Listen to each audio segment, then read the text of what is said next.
Trafford because we do have some breaking news for you regarding Benjamin Chisco. And you've got it for us, haven't you, Daniel Khan? Absolutely, Hayley. The news we've been waiting for. Manchester United have announced the signing of Slovenia striker Benjamin Chisco on a 5-year deal until June 2030, subject to registration. And we've been telling you throughout this week, a deal agreed with RB Leipzig for around just over £73 million.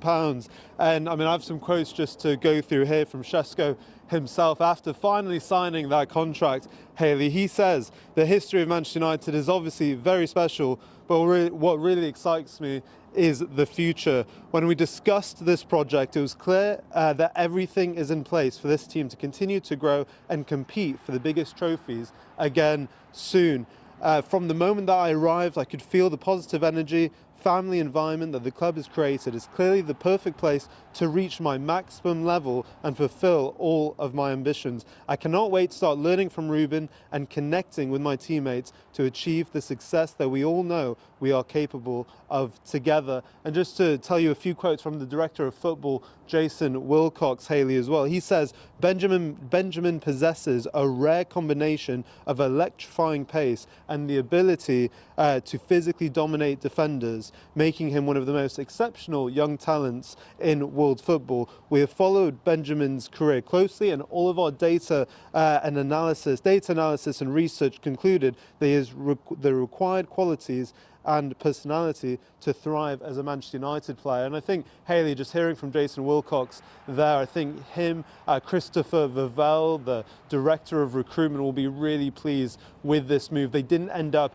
in a tug of war for Chisco's signature with Newcastle United over a week until their season begins against Arsenal. They now have a new weapon in their attacking armoury for Ruben Amorim to really play with this season in this new look attack, completely different to last season. Now Chisco is officially through the door, joining the likes of Brian Mbeumo and Matthias Cunha, and now this United side who struggled with goals last season now have this new look attack to really attack this season with, and I think United, as I mentioned, will be really pleased with it. They already said that they'll be unveiling their new signings today, the likes of Mbeumo, Cunha, Diego Leon, to the Old Trafford faithful when they take on Fiorentina this lunchtime, and I would very much expect Chisco to get his own unveiling to the United fans as well. Yeah, I just want to ask you as well, actually, kind of, I guess, about the feeling and how the fans are feeling right now and what the atmosphere will be like with these new signings, unbeaten in pre-season. The new fancy training ground, of course, unveiled yesterday as well. Do you feel a different feeling from the fans this season, a bit of a clean slate almost, in these new big signings, particularly with this one today at this time of the season before it all kicks off next week against Arsenal? Things are feeling a little different.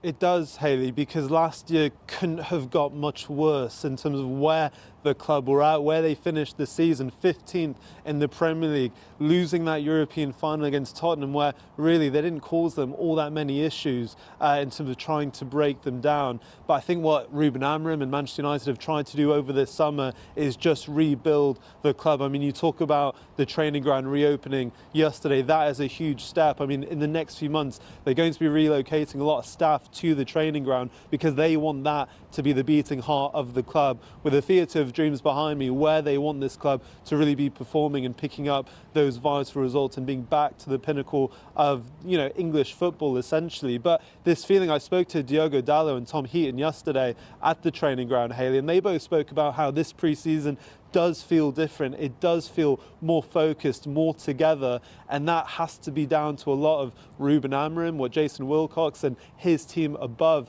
have been able to do this summer. There's still work to do though, let's not forget. There's still some outgoings that they're going to have to sort out because there are players at the club. I had a tour of the training ground yesterday, Hayley, and there are still spots in that changing room for the likes of Jadon Sancho and Alejandro Ganacho, who we know aren't part of the first team picture going forward. So the focus will be on sales going forward. But on your point, it does feel like with the training ground refurbishment, with Chisco and Mbeumo, Cunha over the line, it does feel like there is positive feelings going into this season.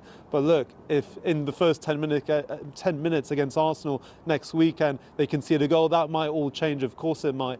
But at the moment, think the way I saw that team yesterday, full of smiles, positive energy, it feels like going into the season, United probably haven't felt as close-knit as they have in previous years. Have just over 3 weeks now to get their remaining deals sorted. Michael Bridge is alongside me for the latest. We will start with Manchester United because they got Benjamin Schnell sorted. What might that mean for the future of Rasmus Hojlund? Really interesting one, this, Rob. Yeah, this morning we found out that AC Milan are in talks with Manchester United over a potential loan signing for Rasmus Hojlund. Now, Milan want to do a loan deal with an option to buy. The United's preference is to do a permanent deal, or at least have a permanent deal in this potential loan. They would consider offers of around £40 million. Now, we know the arrival of Sesko will limit Hojlund's game time, but there's more to it, really, because Sesko wasn't involved yesterday and Hojlund was an unused sub against Fiorentina at Old Trafford yesterday, playing Mason Mount in a false nine. Now, we know Hojlund has said before on the United Tour of America he wants to stay, but you got the impression that that was an indication yesterday that he's joining the likes of Jadon Sancho and Anthony, Ganacho, Timo Malacia on players United probably want to move on.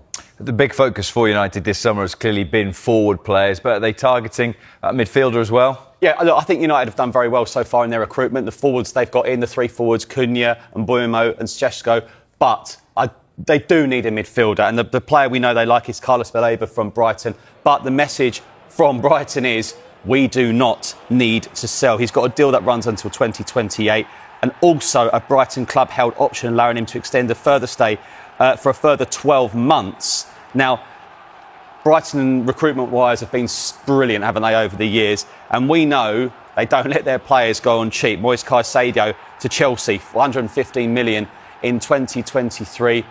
We know United are looking to sell players as well. So at the moment, that looks a very difficult deal to do. But United fans very happy so far. And also, obviously, there's Donnarumma. They like him as well at PSG. So they're not done yet. But obviously, 22 days to go. I'm sure they're looking to bring a couple more in. Excuse me. The one person you sort of start to feel a little bit sorry for in this window is Eddie Howe, who is asked day after day what is going on with Alexander Isak. What's the latest he said? Yeah, the double-header of pre-season matches at St James's Park this weekend. Do you know what? Eddie Howe is always good to listen to. And people were asking him yesterday about Isak's future. Have you got a guarantee he's going to stay? But you just get the feeling that Howe is actually unhappy at how the player has been through and what he's been up to over the last few weeks. Of course, training on his own at his former club. Fans don't seem very happy with that either. Well, this is Eddie Howe yesterday after their match against Atletico Madrid. I think I've said many times, he is contracted to us, he's our player. The club basically make the decision on his future. I don't know what that will be. Of course, I have a preferred outcome. I want the best and strongest squad possible, but also I want the players that really want to play for this football club. For me, I'm just trying to manage the situation and manage the team, most importantly. Manage the group of players that I'm working with day to day that I love coaching and helping, and we're focusing on Aston Villa. Everything else, to a degree, from my perspective, is not in my control, so it's not on my focus. Yeah, you can sense the frustration is growing, and it has been frustrating trying to get players in, but there is at least a defender on the horizon. Yeah, this is good news for Newcastle, because this is a very, very good player indeed. It's Malik Thiaw from AC Milan. Now, we understand he's flying into Newcastle this evening and will start his medical tomorrow morning, finalising a transfer from AC Milan for around £35 million. Now, Newcastle at the back, you know, their fans will sort of tell us, look, we're pretty light at the back. We've got Dan Burn and Sven Botman on the left-hand side of the centre-halves, but only Fabian Schär on the right-hand side of the centre-halves. And as I keep saying time and time again, with the Champions League's new format, the clubs have to get bigger squads. So that looks like a very good signing for Newcastle United. Liu, sports writer at The Guardian, and Daily Mail's Isan Khan. Welcome along to you both. We'll hear from you shortly. Let's quickly run you through the back pages as we have them. The Guardian goes big on Benjamin Chisco to Manchester United. They also cover James Maddison's awful injury, plus news of 5 Lionesses being in contention for the Ballon d'Or. The men's Ballon d'Or makes the page of the Times. Scott McTominay, one of the contenders after his brilliant season with Napoli. Also, Liverpool are ready to say goodbye to Darwin Núñez. The Telegraph Sports section reflects that story. He was one of the few Jurgen Klopp buys that didn't work out, they say.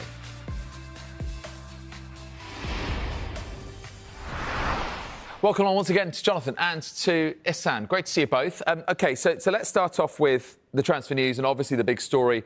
As this move edges closer, it does feel like a case of when rather than if.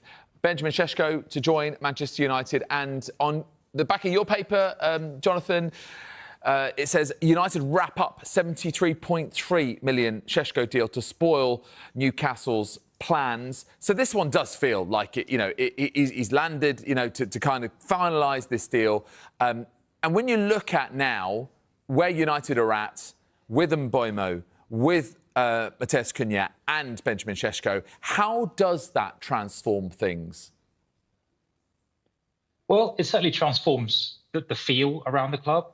The United fan base that will have been, I think, totally despondent and possibly, at the end of their tether following the Europa League final last summer, the way the league season ended, we'll be feeling that most dangerous of footballing substances again, hope, ahead of the new season.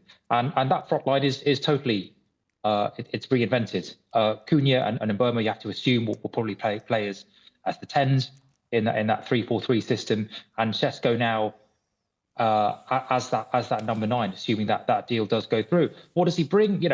Obviously the physical attributes we all know about. He's fast, he's tall, he's extremely mobile, he's young, he's got resale value. He's not going to break the bank in terms of wages, and he's got a good record in the Bundesliga with Leipzig, and before that with Salzburg.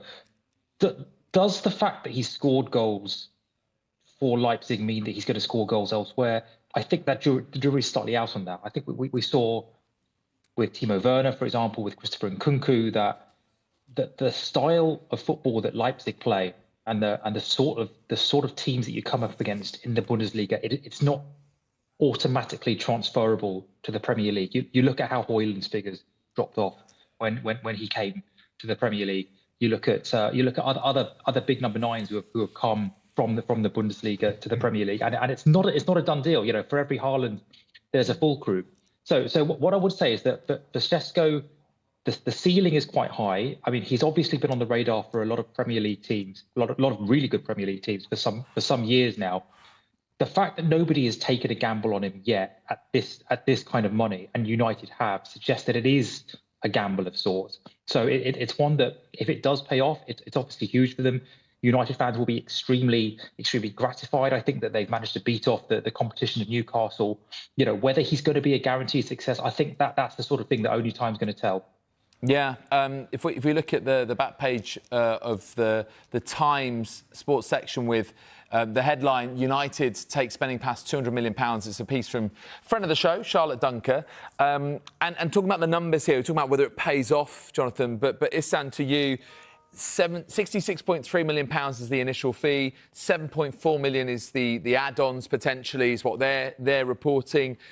Does that feel like, a fair price for a young but unproven player in the Premier League, at least? And it feels, in terms of United's overall spending, now that would take it up to around £214 million. I think overall it's a good piece of business. You only have to look at last summer and even this window in terms of Arsenal. Sesko was right up there as Arsenal's main priority for their striker targets, and one of the main factors as to why they've not gone for Sesko and put their eggs in the basket of Victor Gyokeres was just how hard it was to deal with RB Leipzig on this deal, because RB Leipzig last summer extended Sesko's contract to 2029. They had all the bargaining power and they didn't need to sell him, which made any deal such a difficult prospect. So the fact that Man United have been able to get in there and obviously ward off Newcastle, but also find a way to get this done, I think it's a good piece of business overall. And you only have to look at the intricacies of the deal too, like the extensive add-ons and the fact that both clubs have even agreed to have a friendly at some point too. So it definitely will have been a a complex deal, but one that Man United have got over the line, have got done. And I know other teams have obviously looked at him and not signed him, but the fact that Man United, have beaten other teams to this, it's a good sign. What does it mean for the future of Rasmus Hojlund, Jonathan, and also potentially, I know it's not his main position, but Alejandro Ganacho, in terms of just the shifting of those forward positions? Yeah, I mean, you would assume that if United want to do any more business this window, they will need to shift players like Garnacho and obviously, the ones that we know of, like Sancho and Anthony. In terms of Hojlund, I would like to see him stay and fight for his place. I mean, I know we talked about him last week as his form in pre-season, scoring one off his shin and one off his shoulder. Obviously the kind of goals that weren't going in for him last season. But I would like to see him stay and fight for his place. Sesko is no, like we said, he's no guarantee to find his feet immediately. Hojlund, he's clearly a competent striker. He is confident of earning his place and competing on equal terms with him. And I think if he does go, and Newcastle are looking for a striker in this window, it does feel like one of those where it could be he could get more chances than he thinks, especially if there are injuries, especially if there are opportunities for him in other competitions. Hojlund, he's not worked. I think it's fair to say he's not adapted to the Premier League. I think it was 4 goals in 32 games last season. But if he wants to stay, and if he does have that competition, if he's not, I guess, wedded to playing every single game and leading the line at an age where he probably wasn't ready to do so, I think you could actually see him develop in a way that he maybe hasn't done so far. If we look in the inside pages of the Telegraph Sports section, Isan, they say that more signings are planned to follow this £214 million spree. And it always seemed the way that, yes, of course, they can sell more players, but it seemed like it might be the 9 or the 6. Well, the 9 is almost there. And in terms of the 6, Carlos Baleba from Brighton, do they head there next? Or Donnarumma as a goalkeeper? What do you think? Well, I think if they're going in this same vein, then yes, they've now arguably completed the front line if this deal with Sesko is done, which will be done. So the next bits now are to look at, as you say, the midfield and the goalkeeping area. And if them areas get done too, United are looking at like a totally different prospect to last season. You only have to look at the recent interview Amrim gave to the written press just through the week, where he speaks about wanting to be in charge of United for the next decade or so, and all this optimism he has for the team. It's all just words for now, but now he's actually got players there to show for that potential improvement. So in terms of mood and for the fans going into this new season, it's a real boost, and now there's these other areas to address too. Obviously, this is just the start of things. It appears, at least transfer-wise, turning around for Manchester United. Amrim now able to really form the squad in the image that he wants. Also in the Telegraph, Liverpool. And in contrast, for them, the backing has been there. Arne Slot really now making the most of a significant budget. But also, it's not just the spend, it's the return, Jonathan. And what do you make of the value they've got from Darwin Núñez's departure to Al Hilal? Yeah, I mean, I know Liverpool will bank a loss on that. I mean, I think the figure appears to be somewhere in the £40–45 million region in terms of a transfer fee, depending on what source you consult. And, that is quite a significant hit. And yet the fact that Liverpool would almost be grateful to get that sort of money for Darwin does suggest what an underwhelming buy he's been. I think he was bought in the same summer that City signed Haaland, and I think a lot of hope was invested in him that he would be Liverpool's Haaland. And Liverpool don't play the same way. They didn't need that sort of player in the way that City ended up relying on Haaland.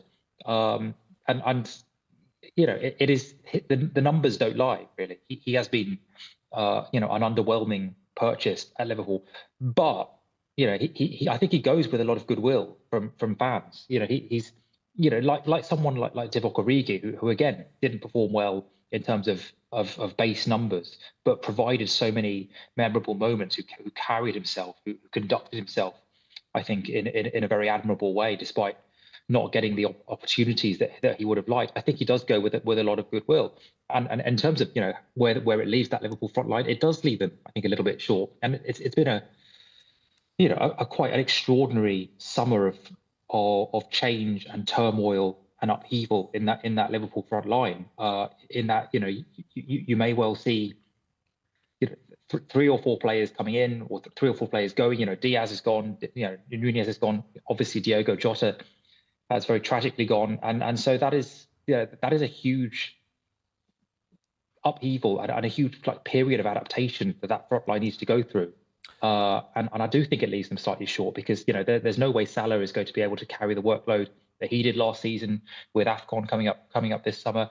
That puts a huge amount of onus on like the likes of Ekitike and Gakpo. So I think it does leave them a little bit short in that area, and whether they now turn their focus towards Isaac, I think is going to be one of the consuming storylines between now and the rest of the window. Yeah, absolutely. 25 days to go, and plenty of stories still to be told. Okay, gents, thank you very much indeed for the moment. We're going to take a quick break, and when we come back, we'll look at more of the sports stories making the morning's newspapers, including this in the Telegraph.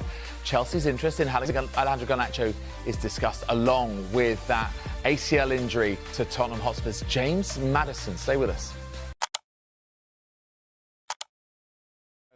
To get through. Let's start with that transfer that has been going on and on and on through this window, but is coming to a conclusion. It centres on the striker that Manchester United and Newcastle have both wanted, Benjamin Chisco. Mark, United are winning. Give us the details of the deal. Yeah, significant details developing over the course of the last few moments, because Benjamin Chisco and his agent Elvis are heading to the UK. Sorry, I've got to stop you there. Elvis? That's his agent's name, yes. Uh-huh. They're heading to the UK tonight, and it's expected he'll go through his Manchester United medical in the next 24 hours. It's quite amazing, really, the saga that has been Benjamin Chisco over the course of this week. There's been so much back and forth. There's been so many things reported, and we understand that the deal that Manchester United have agreed with RB Leipzig is worth £66.3 million as a guaranteed fixed payment, additional payments at 7.37 million. According to our colleague Sky in Germany, he's going to sign a 5-year deal. And what's remarkable is that offer, that agreement that Manchester United have come to an agreement with Leipzig is actually less than Newcastle's second offer. So therefore, you have to say, once again, frustration for Eddie Howe. They cannot do any more than offer more than Manchester United. If the player has decided he wants to go to Old Trafford, then there's absolutely nothing they can do about that. But Manchester United, Ruben Amorim, getting the man they want. They wanted a new front three. They've got a brand new front three with a mix of Premier League experience, a mix of high ceilings, a mix of real potential in Benjamin Chisco, who's been watched by Real Madrid and some of the biggest clubs in European football over the course of the last few years. He's now got his chance at one of the biggest clubs in the world. He's now going to be playing at the Theatre of Dreams. And Ruben Amorim, as long as those Manchester United fans will also be hoping he is the real deal and the one that they have been looking for so many years. Michael, Mark said the word potential there. Now, playing for Manchester United, we all know, is a different kettle of fish, the scrutiny. Should United fans be a little bit cautious about the expectations for a player like this? Yeah, potentially 22 years of age. But I think, it's unbelievable to see Man United not in Europe next season. But I just get that feeling it might help them. Just on this, this is a complete reset for Manchester United Football Club. We know Ruben Amorim was a bit against joining the football club midway through the season. Took a while to click, finished very low in the league table. But they've got their business, their front three, done early. I see a number of clubs, and I'm thinking you're nowhere near ready to start the season. There's a strong possibility those front three who they've signed, Sesko's obviously on his way now, those front three could make their debuts, league debuts against Arsenal on the weekend, on the opening weekend. Yeah, and I'm excited about watching this new-look Manchester United side as well. Ruben Amorim has always said, I'd rather go into a football club at the start of the summer so I could have 6 to 8 weeks or so with my team, really implementing my philosophy within that group. He didn't get the opportunity at Manchester United. He had to go in midway through a campaign. It wasn't a fantastic season despite getting to the Europa League final. It didn't end in the way they wanted. No European football. But now he's had the backing of Omar Barada, Jason Wilcox and Sir Jim Radcliffe. There's been a lot of cutbacks at Manchester United. No cutbacks in the transfer window. They're spending around £200 million over the course of this summer so far. We know that they'll be hoping to rejuvenate and recoup some money from those potential player sales as well. But once again, this is a huge statement signing for Manchester United. This is a player that could be one of the best strikers in world football in the next year, 2 years, 3 years. He's only 22 years old. He's got a really high ceiling, and that's what Manchester United are buying. They're buying someone who they believe can go into that team now, but also could be an absolute icon for many years to come at one of the biggest clubs in the world. And that's where I'm intrigued as to how this works out. Ruben Amorim is very focused on the style of football he wants, the setup for his team and what he's looking for. He's got all of the tools now at his disposal. So as far as the fans are concerned, the wider footballing public, no excuses now. Manchester United, you have to deliver. All right, so that said, how good a window is this for Manchester United? You'd like to, well, for United, they need to get the players out they don't want. I think that has to be considered a great success if that's to happen. I mean, we'll be talking maybe Alejandro Ganacho maybe later, but you've got Anthony, you've got Jadon Sancho, Marcus Rashford has left to go to Barcelona, Tiro Malacia.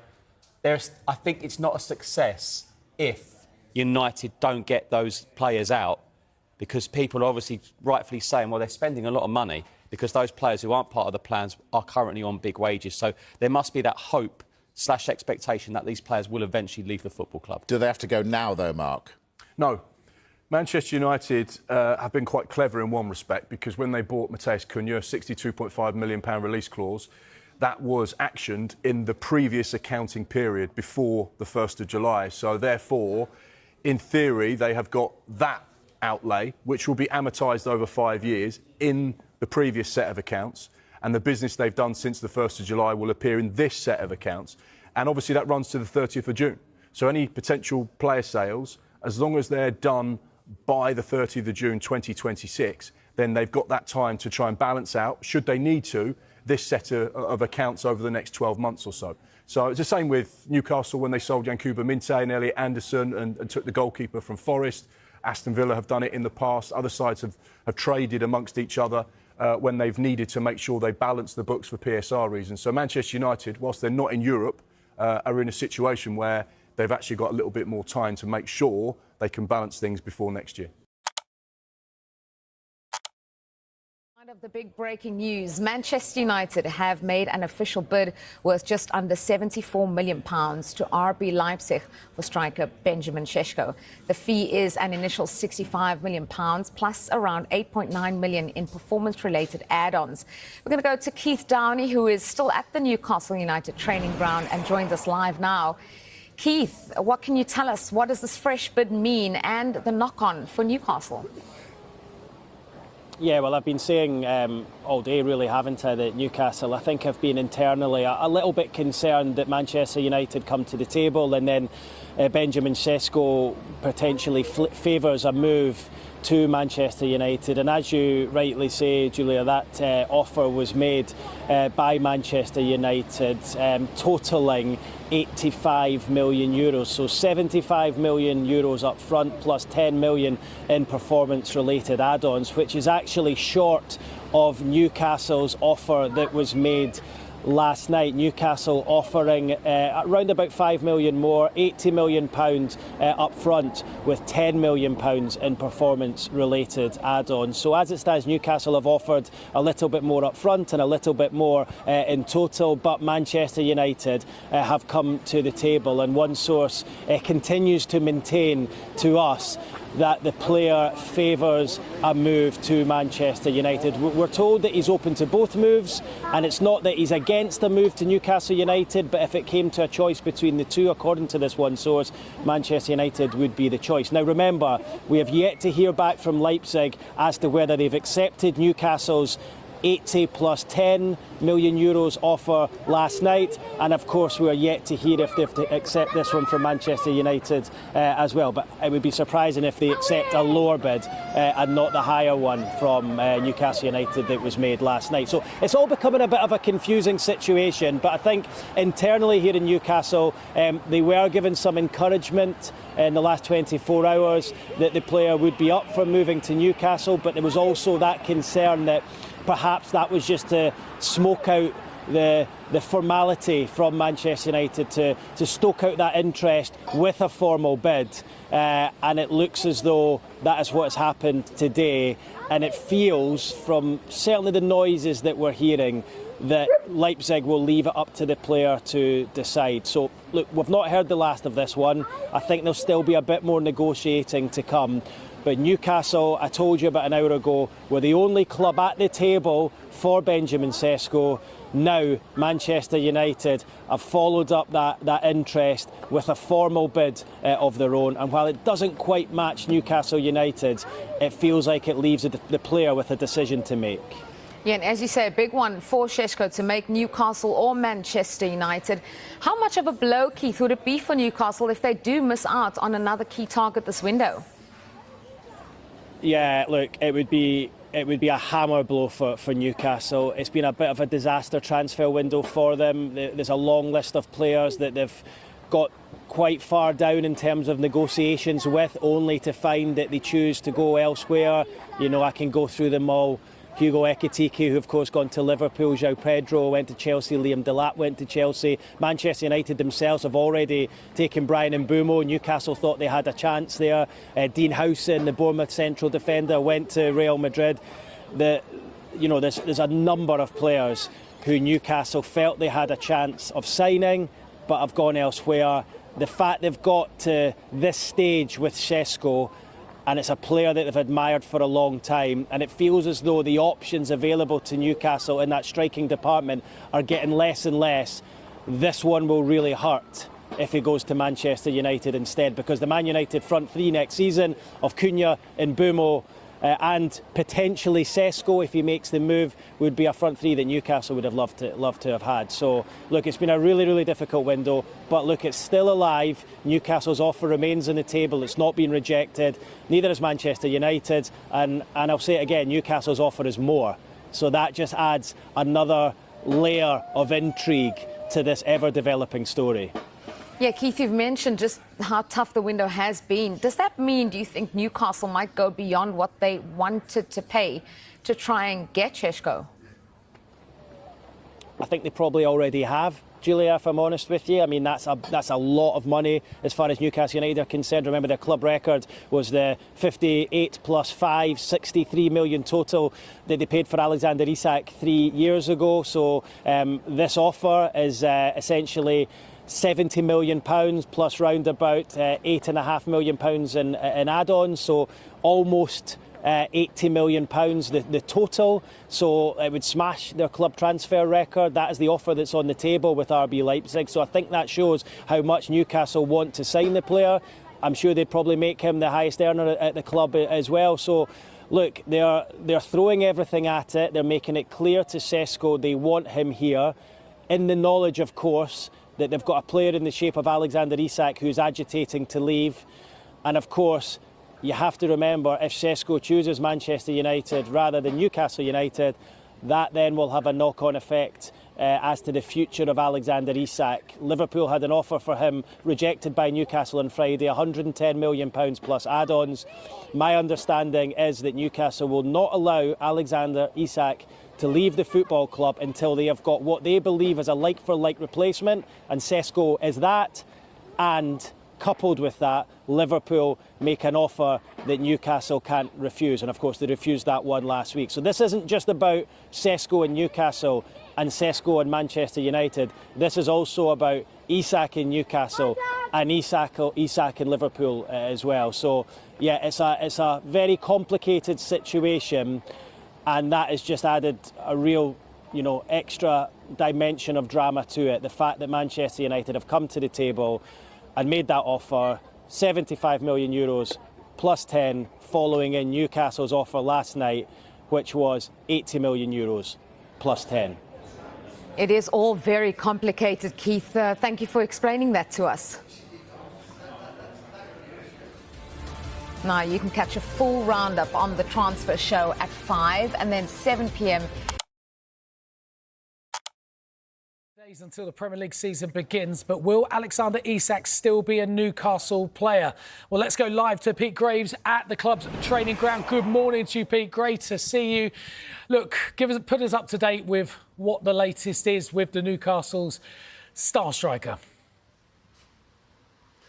Thanks, James. Yeah, well, the latest is he's behind me here at the training ground. Alexander Isak arrived in the last 20 minutes or so. I'm keeping a close eye. I'm not ignoring you, James. I'm keeping a close eye on the row behind me here because cars have just started to emerge as well. So I'm seeing who may join Isaac here at the training ground. But yeah, it was unclear really whether Isaac would be here today. The rest of the squad, plus Eddie Howe, have been travelling back from South Korea overnight. They had a pre-season game with Tottenham yesterday, drew 1-1. They landed early this morning.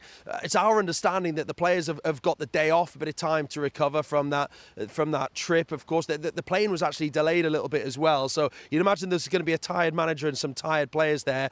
Alexander Isak, though, of course, wasn't on that plane. He wasn't on the trip. A thigh injury is what we were told. Although, as we've been reporting, we understand that Isaac is keen to explore his transfer options this summer. So he's not been out there with them, and he's decided to come down here to the training ground. Whether or not he's here to speak with the manager or whether he's just working on his fitness with this injury, of course, he's reportedly being nursing the thigh problem, remains to be seen. But we're keeping a close eye on who else might turn up here. But of course, the facts are that we know Liverpool are interested in signing Alexander Isak. They had a £110 million bid rejected by Newcastle United on Friday. Newcastle have then made their own moves in the market. They've gone in for Benjamin Schnell, a fee of around £70 million being discussed with RB Leipzig, and Newcastle seeing Sesko as someone who could come to the club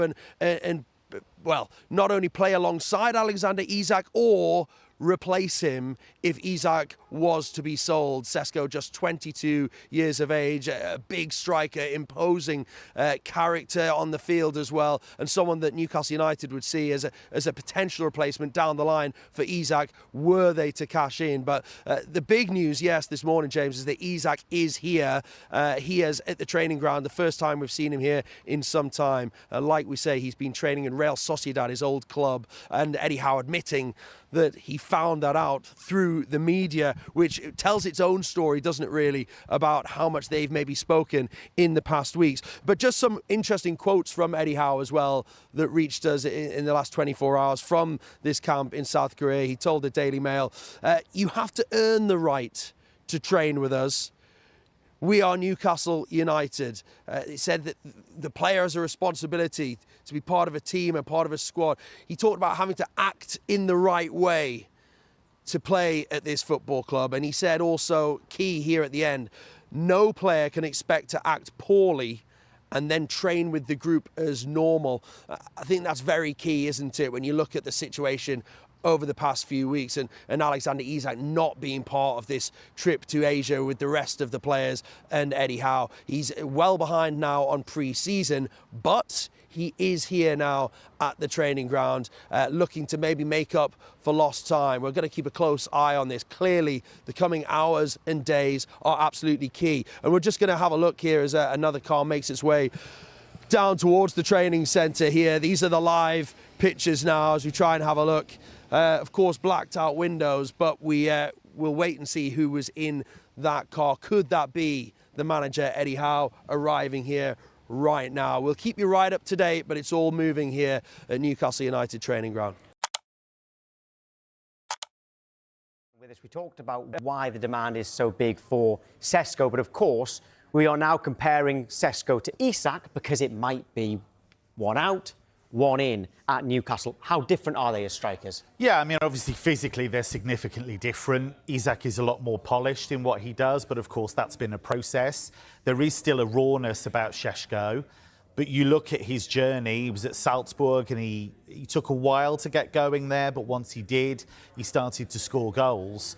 And I do think he's dynamic enough. I do think he's physical enough to deal with the Premier League. And what I like about him is that he's not scared to try things. There was a goal towards the back end of last season that I commentated on against Bayern, where the goalkeeper, Jonas Urbich, was a long way off his line. A lot of players would just lift that ball over the top of the goalkeeper. He went, no, I'll just hit it with the outside of my boot. Yeah, we've just backed myself. Show that goal a lot, and rightly so, because it is. It's an unbelievable goal. It does stand out. And he strikes the ball beautifully. Decision making sometimes needs a bit of work, but he's 22. So I think clubs are looking at him and thinking he's got a high ceiling. But then, Kevin, I wanted to ask you how, maybe right now, as you mentioned, comparing him to Isaac is very different compared to when Isaac first joined from Real Sociedad. So when Isaac joined Newcastle initially, he felt a little raw in terms of his finishing. So where would you compare Šeško's development to maybe where Isaac started when he first came to Newcastle? Yeah, I think that's fair, actually, because the leap that Isaac has made was not guaranteed. And there have been a lot of Premier League clubs that had looked at him and nobody pulled the trigger until Newcastle made that move. And that was always the question, could he translate what he'd done in La Liga to the Premier League? And he's been able to do that. It was interesting, there were a lot of comparisons between Šeško and Gyokeres with Arsenal, because Arsenal have been very interested in him for quite some time and then pivoted to Gyokeres. Gyokeres is probably a win now guy. I think in 2-3 years' time, Šeško, I think, has that higher potential, but I think he can score goals in the short to medium term as well. Very interesting. So, Pete did say how a deal between Newcastle and Sesko might be close, and there was a big but there, wasn't there? Manchester United could come in as well, and he could go there. Would Manchester United, Dan, potentially have the upper hand because of Rasmus Hojlund? Where does he fit into that deal? It's very interesting, and I think Manchester United's window is going to be very interesting going forward until this deadline. And we know Manchester United have been having conversations with RB Leipzig about what a deal could look like for Šeško. But in terms of what that looks for Rasmus Hojlund, let's not forget they spent £72 million on a 20-year-old Hojlund just a few years ago. And although Hojlund has come out in the last few days to the press out in America saying, I want to fight for my place, no matter who comes in, we understand United would consider a potential offer if it suits the player and club. Of course, United need to sell players as well to raise more funds if they are to strengths in midfield and up front. So very interesting. All I would say, though, is for Rasmus Hojlund is, you know, he gets a lot of criticism scoring 4 goals in the Premier League last season. But we can conclude last year that the whole team really struggled under Amorim's new system while they were getting used to it. The team now, compared to where Hojlund joined 2 years ago, had the likes of a young Alejandro Ganacho, an injury-ridden Anthony Martial. Marcus Rashford was struggling for form. You look at the team now, even if Sesko arrived, having Mbeumo, Cunha around you, Bruno Fernandes, it's just a completely different team. So I personally think Hojlund maybe just needs a bit more patience to be given to him and see how he works with this refined and fitter, as Amorim has said out in America, team that has had more time with him in his system. Would he fit in at Leipzig, though, if Leipzig did want Hojlund as part of this deal, or separate deal, or loan maybe? Would he fit in there? Would it work for Leipzig? It would. They've looked at him before. They've been credited with an interest in him before. He's somebody, I think, that would fit their style of play, somebody that does want to run in behind, does want to make those runs. I know his link-up play can be a bit ragged, but I agree with Dan, actually. I think there's a quality player there still. I think it's crazy to give up on him at this stage because so many players have lost their confidence there. It's been a really difficult club to judge players at.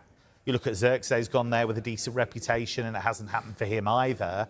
But the fact that he's still willing to give this a go and fight for his place, I'd give it a little bit more time, but I understand the financial imperatives that United have.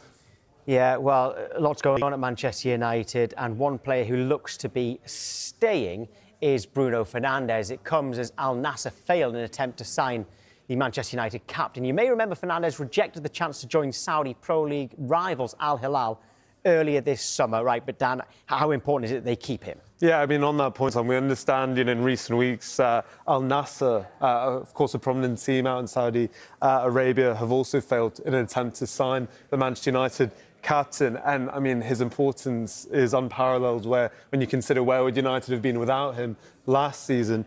And you just look at his statistics there last year, and Kevin, you can look at it as well in terms of give that a bit more context. But, you know, considering how much of a struggle it was for United last season, he was pretty incredible individually. Well, it's a pretty damning statement if you let a player of that quality and that importance go.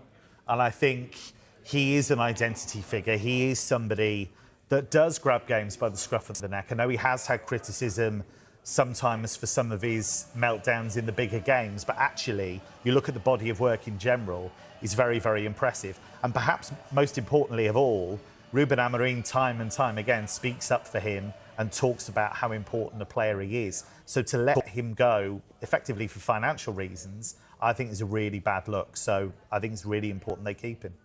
But there are players who Amorim does want to leave, isn't there, Dan? Ganacho, Anthony, Sancho, Malacia, they all need to find new clubs this summer.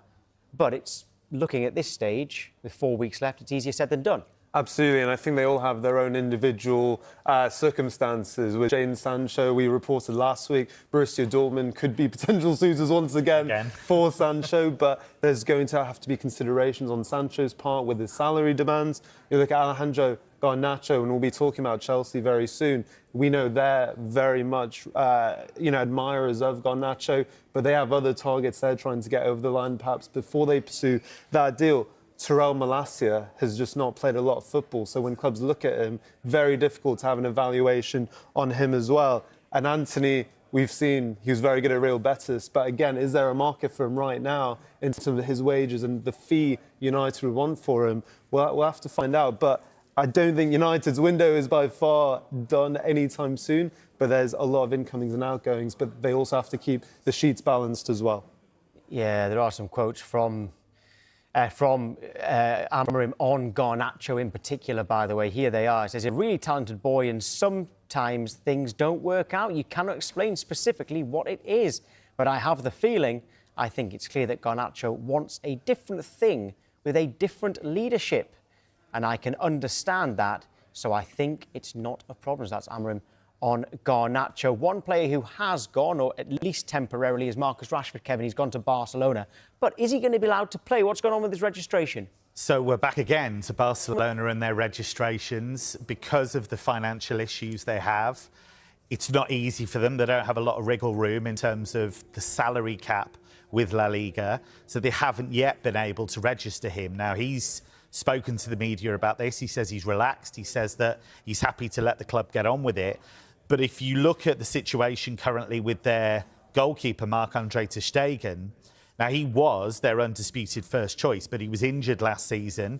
Wojciech Szczesny, who came in to deputise for him, has been given a new contract, even though he was brought out of retirement for that gig. Joan Garcia's come in from Espanyol. He's going to be the number one. So you've got a situation with ter Stegen where Barca would quite like him off the wage bill. He's injured at the moment, and the club know that if he was out for 4 months injured, then they would get some relief from the salary cap for his wages. He made a very pointed statement with this back injury and said, I'll be back in 3 months' time. So he's aware they're trying to shift him on. Play the game, come on. But this is the interesting... Just say it's 4. But this is the problem, you see. You've got a situation where you've got these battles of wills all the time. You've got players they're trying to shift out who don't really want to go. And so it just shows you Barcelona have this wider issue. But if they can sort out the wider Rashford situation, I think it's great for everyone. He gets a fresh start at a big club. They get somebody who can cover multiple positions. United get him off the wage bill. And Chelsea are aiming to make sure that Javi Simons and Alejandro Garnacho both sign for them before the window closes. They're in talks to sign the two forwards, and discussions have been ongoing for some time. There are good relations between all the clubs. Chelsea have agreed with UEFA to balance their transfer spending this summer. So far, they have signed Liam Delap, João Pedro, Jorel Hato, and there will be more incomings as players are sold and loaned out. Noni Madueke, João Felix, George Petrovic, Matisse Amugu, Kepa, Bashir Humphreys are amongst those who have left the club. But we are expecting from that some more incomings and outgoings at Chelsea who once again have spent quite a bit in the window, but they are still keen to sign more. They are still after Javi, Simons and Alejandro Ganacho. They want to sign both players this summer. Got a transfer update to bring you now, and Manchester United are expected to make a formal offer to RB Leipzig for the striker Benjamin Schnell. United have been in talks with Leipzig over what they would be prepared to pay. As Sky Sports News reported on Saturday, Newcastle United are in ongoing talks over the structure of a deal after making an official bid worth £69.8 million. Sesko is open to both projects, but one source has told Sky Sports News that he is leaning towards Manchester United if they can agree a deal. United's pursuit of Sesko also throws into question Rasmus Hojlund's future at Old Trafford, with United understood to be listening to suitable offers for the striker. So just a reminder, an update for you. Manchester United are expected to make a formal offer to RB Leipzig for the striker Benjamin Schnell. Is there. For sorry about to make you wait there, Keith. There's just a lot going on right now, and you understand that more than most people, right? Things have moved on significantly with Sesko in the last 24 hours. Bring it up to speed. Yeah, we told you on Saturday, Tom, that Newcastle had made that first formal bid for Benjamin Schnell. It's essentially was the £70 million that Leipzig are looking for, but it was £65 million plus £5 million in add-ons. What Leipzig said was, look, it does essentially meet their valuation, but they like to renegotiate the structure and the payment terms over that deal. So as a result of that, Newcastle then went back in last night with another offer, so to speak, again £70 million, but up front plus some potential add-ons as well. So we're yet to hear back from RB Leipzig as to whether they will accept that offer, but it does meet their valuation in terms of the figure. And Newcastle have also had some encouragement over the last 24 hours that Sesko would be open to the move. We've known for a while that he's open to both Newcastle United and Manchester United. One source actually told us last week that he favoured a move to Manchester United. But as it stands, Newcastle's offer for Sesko is the only offer that is on the table. And I think as far as Newcastle are concerned, they can't wait around forever, because if Alexander Isak is to be allowed to go, they want to ensure that they have a replacement in first. So yeah, they've had that encouragement that Sesko would be keen on a move to Newcastle United, coupled with that new bid, as I say, £70 million plus some add-ons. It feels as though this transfer is beginning to move, and I think the next 24 to 48 hours could be telling. Well, it is interesting because we have been expecting Manchester United to come in for him as well. But like you say, Newcastle's bid's the only one at the table right now. How worried are Newcastle that Manchester United will come in eventually? Look, I think there's an internal worry, yes, because we keep getting told, the noises are that Manchester United are there, but they're not there in terms of a formal offer. It's only Newcastle who at this stage have made an offer for Benjamin Schnell and said, look, we want to sign you. I think there is an internal concern that perhaps the player does favour Manchester United, but of course those positive noises came out last night that he is open to a move to Newcastle United and that he is keen to discuss that and consider that. So it feels like we are getting to an end point. I think there's also just an internal concern as well that with him saying that he would be keen for a move to Newcastle United, is that just the smoke-out interest from Manchester United, or is that real? And I think, taken on face value, I think Newcastle trust that it is real, and that is why they've gone in with that newly structured offer for him last night. As I say, the numbers add up to what RB Leipzig are looking for, and the decision, I would suggest, now rests with the player. But as it stands, as I've touched on there, Tom, he only has one club to choose from at the moment, because Manchester United are yet to formalise their own offer. Now, why is that? Is it because they're trying to get players out the door first? Are they trying to work themselves around PSR? Are they just playing the waiting game? It feels like there's a number of games being played here, but Newcastle clearly stating their intent with that new bid last night. And as I say, it feels like we're getting to the crunch point in this transfer.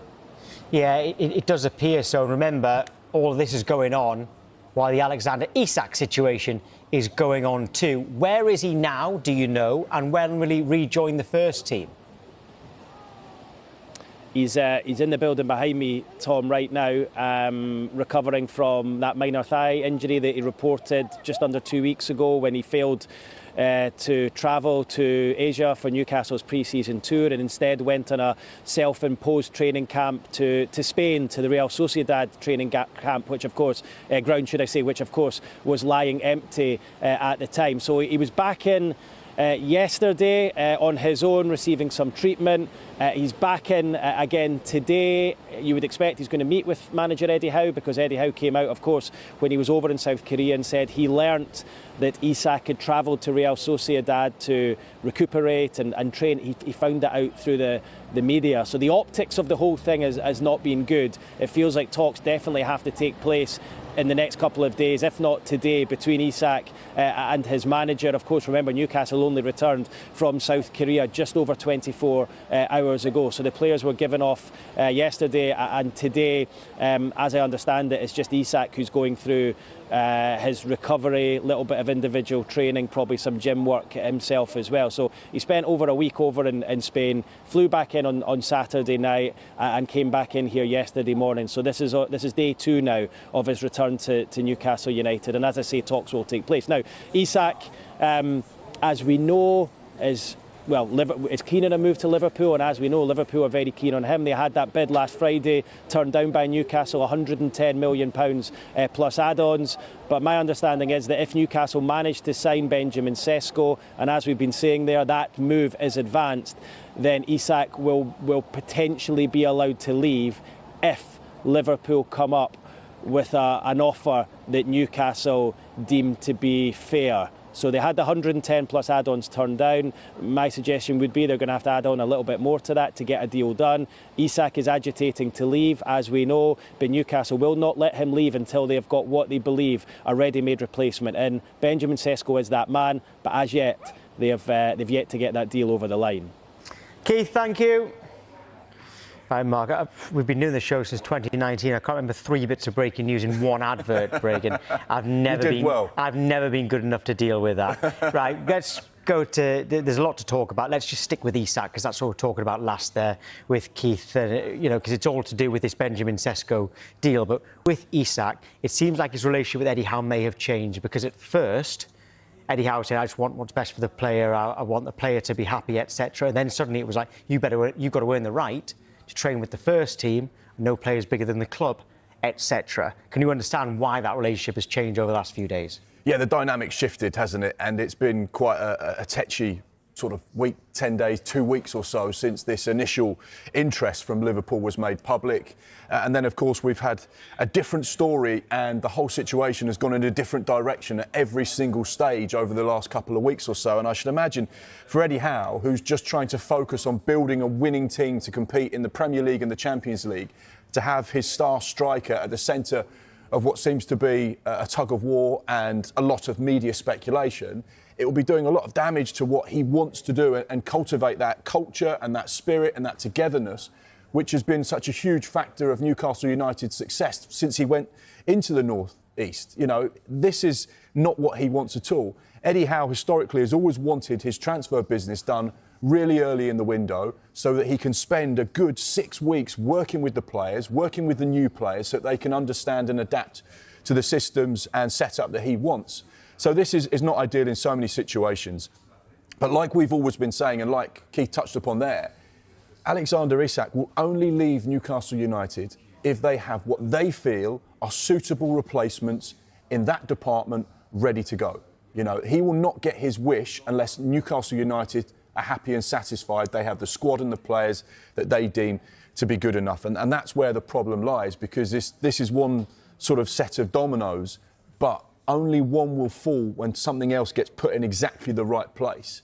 And Newcastle United will not go into this season without strikers that they feel capable of competing. And that's the biggest problem that they have with letting Isak go, should they decide to let him go, is that they need to get replacements sorted out first. Well, that's him.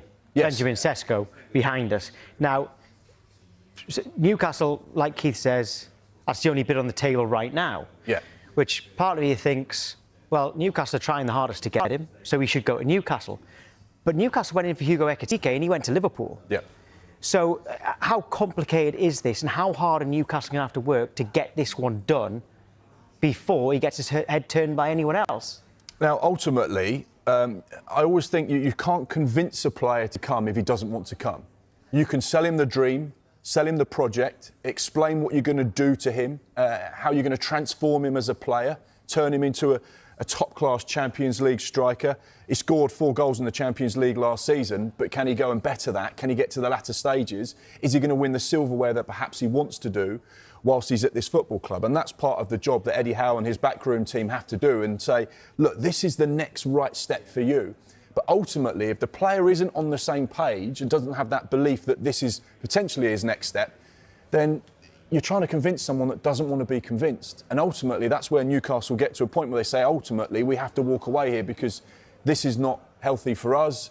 The player clearly doesn't want to come, so therefore, we need to move on to other targets. I think the thing about Benjamin Schnell is he's always had an interest in coming to the Premier League, and he's been open to potentially joining Newcastle United. We know that there has been that Manchester United shadow lurking in the background, and that, of course, has been appealing to him. But until they put the money on the table, he doesn't really have a decision. Newcastle fans will say, well, hang on, we got close with João Pedro, we got close with Dean Howson, we got close with Hugo Ekitike, but ultimately they chose to go in a different direction. So these things can change at the last minute. You mentioned at the top of the show, Chuba Akpom. Regardless if he's sat in that Ipswich Town dressing room, changing room, training ground, until it's physically signed, nothing is done. And this is very much the same situation. Newcastle United could agree a fee with RB Leipzig, and they could say, we've agreed a fee, you're now free to travel to do your medical in the northeast with Newcastle United.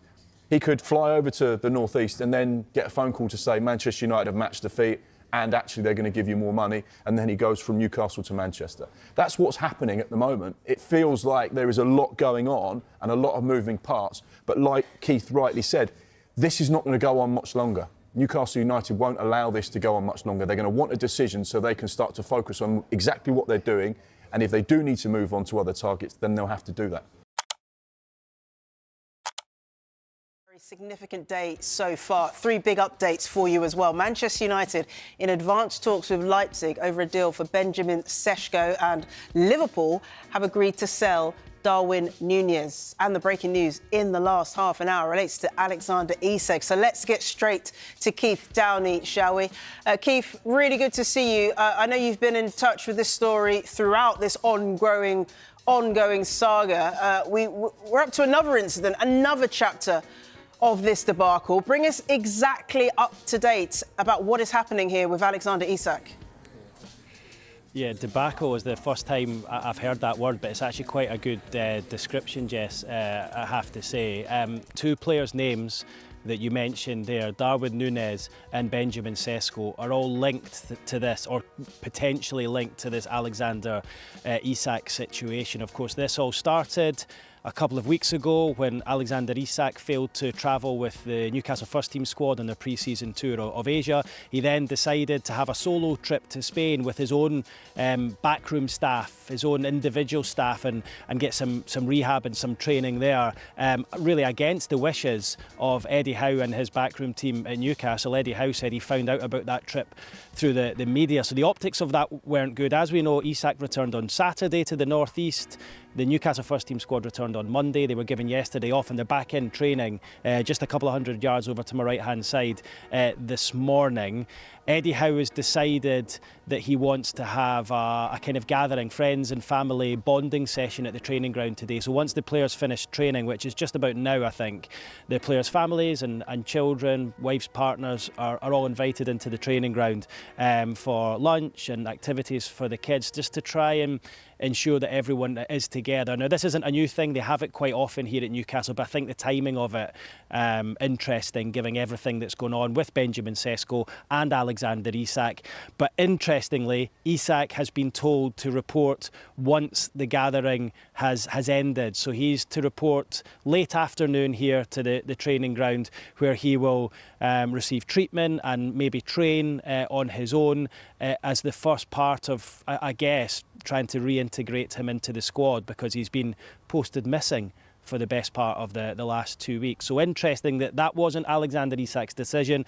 That was the decision of the manager, Eddie Howe, and the club, that Isak should turn up later on today once the rest of the players and their families have left.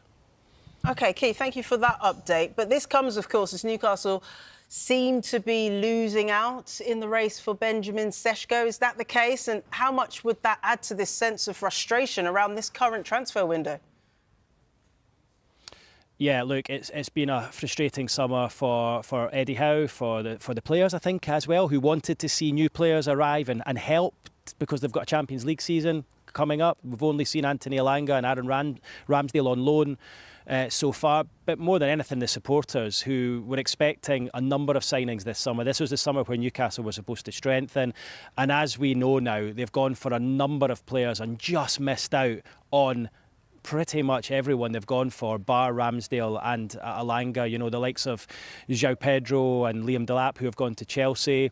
If Manchester United get Benjamin Sesko over the line, their front three next season, Mbeumo, Sesko and Cunha, are three players that Newcastle liked and certainly tried and got far on with two of them in the shape of Sesko and Mbeumo. So by my last count, there was 8 players that Newcastle have just missed out on. So it's been a bruising summer for them. Really difficult to take, and I think this will be the hardest one of all, seeing Benjamin Sesko join Manchester United, and it feels as though that one is probably 75% done. It feels as though that is the direction, although Newcastle haven't had a direct rejection from either Leipzig or the player. It sounds from all the noises we're hearing that Sesko prefers a move to Manchester United over Newcastle, and that despite Newcastle's offer for the player being more than what Manchester United put on the table. Now, first this hour, there's been another major development in the race for Benjamin Chisco's signature. Yeah, we understand there's now a growing feeling the RB Leipzig striker wants to join Manchester United in what could be another major blow to Newcastle's striker search. Yeah, both clubs have submitted offers over the last 24 hours, but there is no club-to-club agreement yet with either of them. Now, as things stand, Manchester United's offer, worth an initial £65 million plus £8.9 million in add-ons to Leipzig, is less than Newcastle's second bid. Newcastle have tried everything to get a deal done. However, it appears the players' desire is to go to Old Trafford. It was thought United would not make a formal offer unless they got a clear indication Sesko wanted the move. Now, according to Sky in Germany, Leipzig are currently internally discussing and evaluating the Newcastle and Man United offers and their structure. It really depends on whether neither club's prepared to offer any more, and then ultimately, if the terms are the same, then we're going to talk, figures in terms of wages as well. So, it's certainly an intriguing one. What a lovely position for Benjamin Schnell at 22, not even a quarter of the way into his career, to have two such clubs chasing him. I mean, one offers cash and cachet, as it were, in Manchester United, biggest club in the country, and he can see the project that Ruben Amorim is trying to build there and drag them out of this slump they've been in pretty much since Ferguson left. Or he can go and be an absolute idol on Tyneside as their centre forward if Isaac does move to Liverpool. We heard Henry there mention bringing United back to former glories, while Manchester United haven't had much success with strikers going back to the summer of 2017. Signings include the likes of Romelu Lukaku, Edinson Cavani and Cristiano Ronaldo, whilst Odin Igalo and Wout Weghorst joined for a short spell on loan. Rasmus Hojlund and Joshua Zirkzee are still at the club. The impression I get from the people I've been speaking to is that Sesko has preferred a move to Old Trafford all the way along, and that from RB Leipzig's point of view, they've been waiting for Manchester United to reach the level of bid that Newcastle have made. They haven't quite done it yet. They're still some distance off it, 5-10 million euros, depending on the exact figures. But it's pretty clear that he would rather go to Old Trafford, and I think that leaves Newcastle in a very, very difficult position. Premier League clubs have spent big money on strikers so far this summer. If a deal can be reached and Sesko does get his preferred move to Manchester United, it'd be the second biggest deal in that position so far. And there are still question marks over Alexander Isak's future. I still think they're in a pretty strong position because, of course, all along, Newcastle have maintained that they didn't want to sell Isaac, and obviously he's now made it quite obvious that he wants to join Liverpool. But for a start, Liverpool have got to offer more money to Newcastle, and they've got to get a replacement lined up. So I don't think Newcastle are going to find themselves in a situation where they don't have an Isaac or a Sesko. I think that they'd feel pretty comfortable up there at the moment. We can't afford to keep losing players. We can't afford to keep finishing second in a two-horse race. We've got to finish first. And the way they've gone in for Sesko with the second bid, which to try to blow Manchester United out the window, is so reassuring to me, because that's the only way to get this guy. If you want him, you've got to pay the dough. And if you pay the dough and you need a few quid back, Isaac to Liverpool will give you the few quid back. Don't lose Sesko because you haven't given them an extra 5 million when you're going to get the same plus another 30 million off Liverpool. Don't lose them. Let's get to some breaking news regarding the future of Jack Grealish. As you can see, Rob Dorset joins me. Good afternoon to you, Rob. What's this breaking news? Hi, Jess.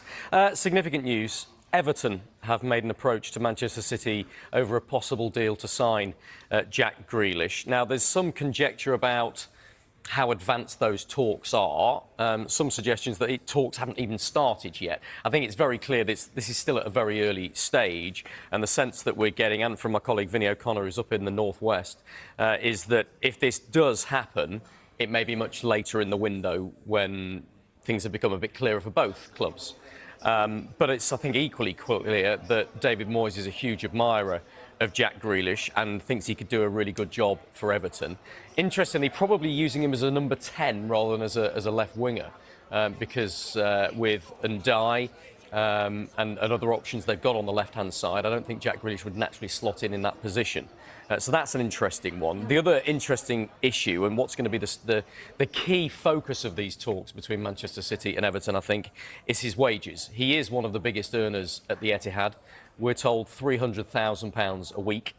And pretty clearly, Everton cannot afford to pay all of those wages themselves. That would blow their wage structure out of the water. And so I expect those negotiations to focus on the proportion of his salary which might be paid by Everton and by Manchester City. And the other really interesting thing to say here is it'll be really, really fascinating to see if any other clubs come in to make their own bid for Jack Grealish at this stage, because I suspect there's an awful lot of Premier League clubs, especially if Manchester City are prepared to pay some of his wages, who would like to have Jack Grealish on loan for this season. So how big of a move could this be for him? Because this is a Jack Grealish that will know that there's a World Cup on the horizon next summer. Hasn't been part of Thomas Tuchel's plans summer as of yet. Hasn't been involved in England since, I think, October, was it? That's right, yeah. So what could this do to accelerate his career? I think it's vital for him. I think everybody has been talking about that Jack Grealish needs to move on. Pep Guardiola has offered no guarantees that he'll remain at the club for next season, and he certainly hasn't offered him any guarantees about how many games he's going to play. And it's very, very obvious from all of what happened last season that he's not part of Guardiola's first-team plans. He made just one Premier League start. He was an unused substitute in the FA Cup final when Manchester City lost to Crystal Palace, of course, at Wembley. And so for a £100 million club record signing, that is certainly very, very frustrating and upsetting for Jack Grealish, but it's very frustrating from a Manchester City perspective as well that they have this huge asset that they're not playing. So I think it makes sense from all parties if he moves on. Everton look like they may be the club who can offer him that opportunity. As I say, I'd expect other clubs to come in and offer a similar sort of opportunity. But from Jack Grealish's perspective, you're absolutely right. He wants to be part of that England World Cup squad next summer. And as things stand, he's absolutely miles off even being considered for selection by Thomas Tuchel because he's just not playing enough games. And so I think he will want to move. He'll be, of course, interested in which clubs come in for him. We don't know yet whether he's interested in a move to Everton, but it's pretty clear that David Moyes and Everton have pretty ambitious plans right now. And if they can sell that vision to Jack Grealish, then who knows? By the end of this transfer window, Jack Grealish may be pulling on an Everton shirt at their new stadium. Interesting. He is a great player to watch when he's in his prime. So you just want to see him back out on the pitch, don't you? Rob, thank you for the moment. Stories in the morning's newspapers. And joining us are Charlotte Dunker from The Times and The Sun's Jack Rosser. Hello, welcome to you both. Chat to you shortly. First of all, let's run through those back pages. Starting with The Guardian, they've got an exclusive with Chris Wokes, and they're also concentrating on the future of Alexander Isak as Eddie Howe orders him to stay away. Moving on to The Sun, Gorilla Blow is their main headline. We'll talk to Jack about his story on the back page. On to The Telegraph. Alexander Isak ordered to train alone. We'll speak about his future. To The Times, Sesko is their main headline, saying that he's going to choose United over Newcastle. Next to the Eye, very similar story there. Sesko picks Red Devils, but fee still not agreed. Is this deal got still some room to run? And to The Star, loaner. Two players they're talking about there. Jack Grealish, could he be heading on loan to Everton? We'll talk about the England man soon. Let's start with your paper, Jack, The Sun, and your story about Alexander Isak, ordered to train away from the club, excluded from the players' barbecue as well. Is this all getting a little bit personal? It's, you do feel sorry for Newcastle, almost as if their summer couldn't get any more farcical. They're now banning players from what's supposed to be a together team building, nice feeling thing back at the training ground. Their first day back after their tour of Asia, which obviously he wasn't on. It feels like this is only going one way now. It's felt like that for a long time, but things like this just really point it in the direction that he will be moving to Liverpool at some point, regardless of the stance that they didn't want to sell, regardless of where the fee ends up. It all feels like it's going one way, and you can understand why Eddie Howe's done it, I suppose, if he wants to get the squad together and everyone feeling happy and moving in the right direction ahead of the start of the Premier League season. Then Isaac being there after everything that's happened is a bit of a distraction, but it is just another story to, for rival fans to poke fun at Newcastle. It has been objectively, for anyone that's not a Newcastle fan, quite an entertaining summer from the outside, looking in, going for all of these targets and not quite getting there, and having this to and fro on Alexander Isak. So I think, especially for Eddie Howe, managers always like to have things settled before pre-season, ideally, if not before the start of the season. Obviously, the window rumbles on into the start of the Premier League season until the 1st of September. The feeling now is that there's so much noise around Isaac every single day that he would really want it to be done, dusted, get him off, get him to Liverpool, and really start moving on, reinvesting that money and building what should be a really exciting season. Newcastle came into this summer off the back of being in the Champions League, winning a trophy, ending that massive drought, that 70-year drought last season, one of the greatest seasons they've had under Eddie Howe last year, and then all of it being pulled away. This should be a really exciting season for them to build, and this summer's just distracting from it, so he will want it over with sooner rather than later. Yeah, the Alexander Isak story on the back of the Mirror, on the front of the Telegraph sports section as well. Charlotte, the Telegraph talk about this rift deepening between Isak and Newcastle. Just how difficult a position is Eddie Howe in at the moment? I think, to be fair, he's set his stall out, hasn't he? He said he won't be training with the team until he starts displaying the behaviour that he wants, and that's fair enough. The players made it clear that he wants to leave. Eddie Howe's only going to want players that are in his squad that are fully invested with the project going forward. So it's this awkward standoff. We've seen it at clubs so many years, so many times over the transfer windows, and 9 times out of 10 it normally ends up with the player leaving because that's the best for both parties. Like Jack said, I think at this point the best thing that could happen is that it gets resolved sooner rather than later.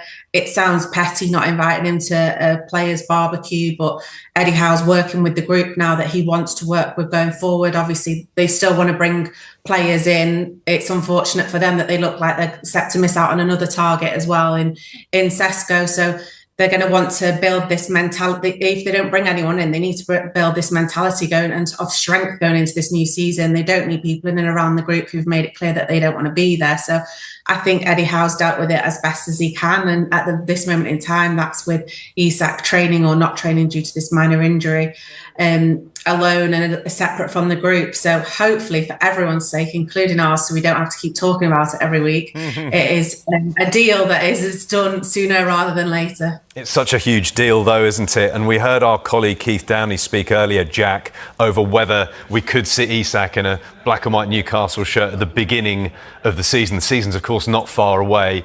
Is that a realistic prospect, given where we are at the moment? I really, really don't think so. I think Eddie Howe has made it quite clear, as Charlotte was saying, that whether he wants Isaac to stay or not, you'd obviously want a player of that quality in your team. He needs him fully invested, training properly behind what they want to do at Newcastle. And, you know, the events of today, it just feels so far apart in terms of what that level needs to be to where he would be back in the team, back in the fold and starting a game. Charlotte mentioned he's had this knock all the way through, so it's been a bit bizarre. You know, we don't really know how severe that was, whether it was a problem or not, or whether it's all just been down to what's been going on around Liverpool, whether he's even ready for the start of the season, having had that, not been part of their pre-season preparations, didn't play in Scotland, didn't play in Asia, went off to Spain to train with his old club. None of that sounds like ideal preparation for the start of a Premier League season, regardless of the quality of the player. So I'd be absolutely amazed if we saw him in a Newcastle shirt again. Just going to The Guardian on this story, Charlotte, they talk about the standoff with Newcastle and Alexander Isak escalating. Newcastle have said, we understand, they want a replacement in if they're going to let Isak go. But might they have to shift that stance and let him leave, you know, clear the decks on this particular situation, then move on and try and sign a striker? Could we see that happen now? At the moment, it seems a standoff for them to maybe get an extra 10, 20, 30 million out of Liverpool because they know that Liverpool want the player. It's obvious that Isak wants to go there. He's not training. He's not going to be fit for the start of the season. What use is that going to be to Eddie Howe? Can this be resolved? And then you've got a player sitting there who's worth as an asset over £100 million who doesn't want to be at the club. So in that sense, it would make sense to sell him. But then if you look how unfortunate they've been in this transfer window and the targets that they've already missed out on, if they sell him and they don't manage to bring anyone in, that is a big gap in the squad in terms of guaranteed goals. Look how many goals, I think it was 21 last season. You're losing 21 goals. And maybe if he doesn't end up going, that bridges can be rebuilt. It doesn't seem that way at the moment, but stranger things have happened in football. So I can understand why they are holding out, because I think they can get more money out of Liverpool is clearly what they think, because otherwise they would have accepted that offer that Liverpool bid last week for him. So it just seems to be a waiting game, and maybe if Liverpool up their bid and the player still adamant that he wants to go, then it's going to be an offer they can't refuse, taking over 110 million, because that's what the last bid was, for a player that clearly doesn't want to be there anymore and wants a new challenge. It seems like it would be daft to turn down that sum of money. And in the meantime, Jack, of course, Eddie Howe has to get his plans in place for the new season. He's working on different deals, and possibly one player he might be interested in. Intriguing move, this, potentially. Aston Villa's John McGinn. What do you make of that? It'd definitely be an interesting one. I don't think he particularly suits the profile in terms of age that Newcastle would want to be going for. I know they've had some concerns over Ollie Watkins regarding that, him being, 30 and towards the end of his career. But John McGinn, clearly an experienced player at Premier League level, robust, someone that's performed consistently in the Premier League and has had that taste of Europe in the Champions League last season. I think Aston Villa fans would be absolutely loath to see him go. I think there might be some other maybe better options out there in terms of potential. As I mentioned, again, the age and getting more out of him. Aston Villa are going to want a fair whack to take John McGinn out of their side, I think. There are a few other places they could look. Obviously, they've still got Wissa going, slightly different profile, but maybe someone that's a slightly better fit for the way Newcastle play or want to play under Eddie Howe. But it may reach a point where they have to bid for anyone and see what they get. The way it's gone this summer, you reel off the players they've been in for. Just looking at the striker alone, they've looked at Liam Delap, João Pedro, Hugo Ekitike, Benjamin Sesko, and have either missed out or are going to miss out on all of them. So there's going to be a long list that Newcastle are working through, and it'd be no surprise if a player like John McGinn was on there. But it will take a lot to get him away from Aston Villa and Aston Villa fans, I think. You mentioned Sesko there. Let's talk about him and move to the back of the eye. Sesko picks Red Devils, but fee still not agreed. There's been this tug-of-war between Manchester United and Newcastle. Charlotte over Sesko, leaning towards him now, joining United, but fee still not agreed. This isn't going to trip up at the late stage, is it?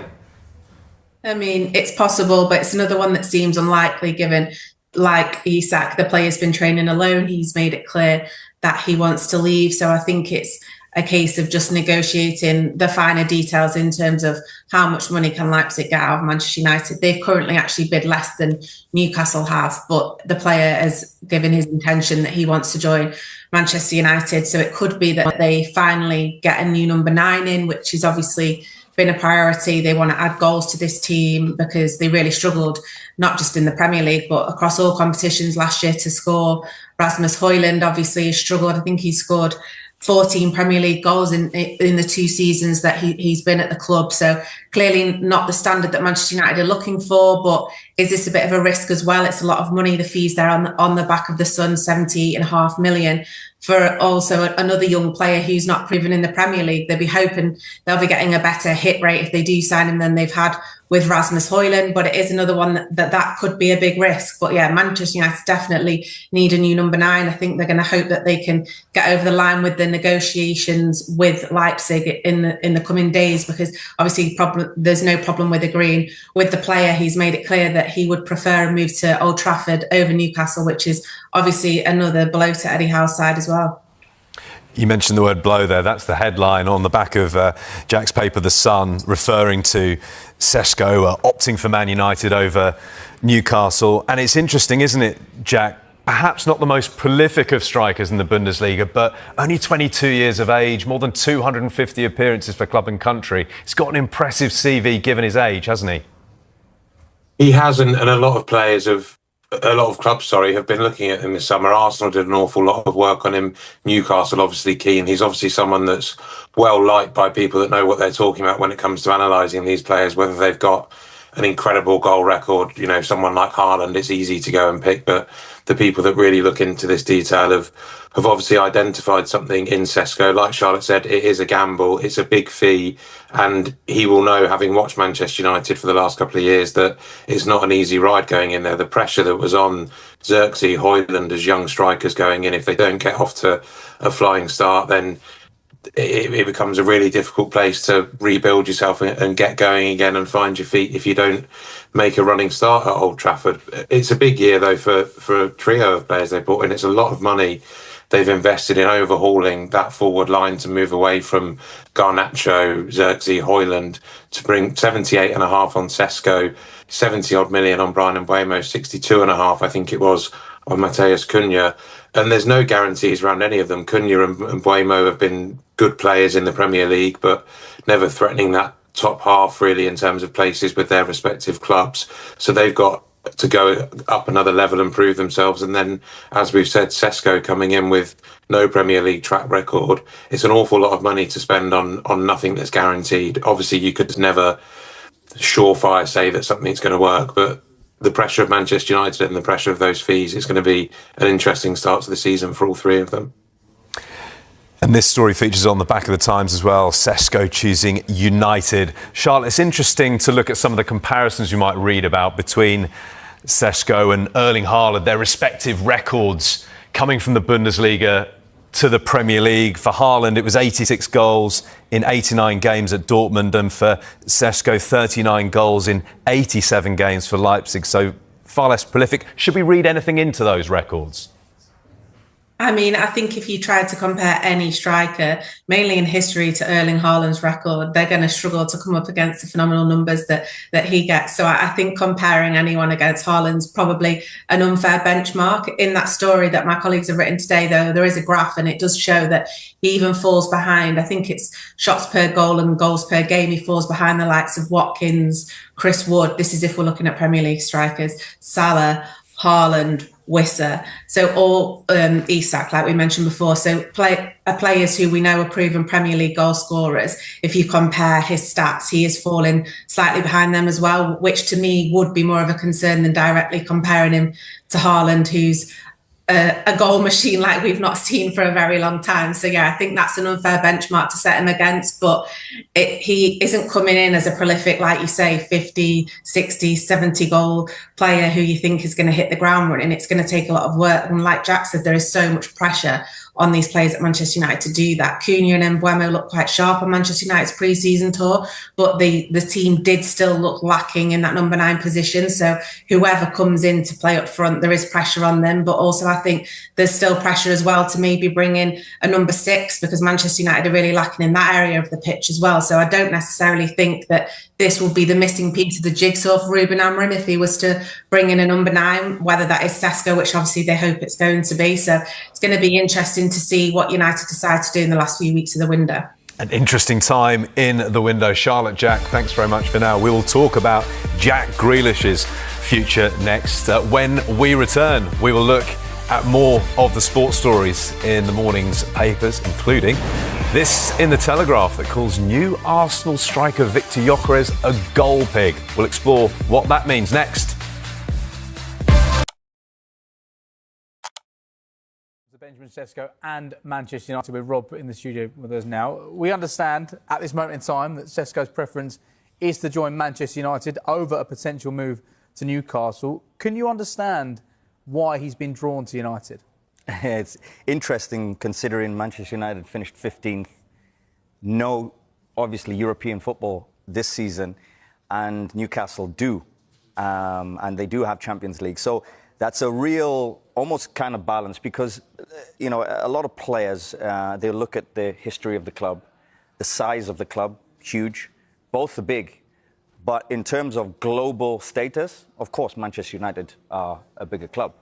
But it's an interesting choice, because if he has the both of them on the table and he's sitting down and trying to choose, it might come down to literally the difference between who's kind of discussing the projects with him. Manchester United look as if everything's going to be refreshed this season.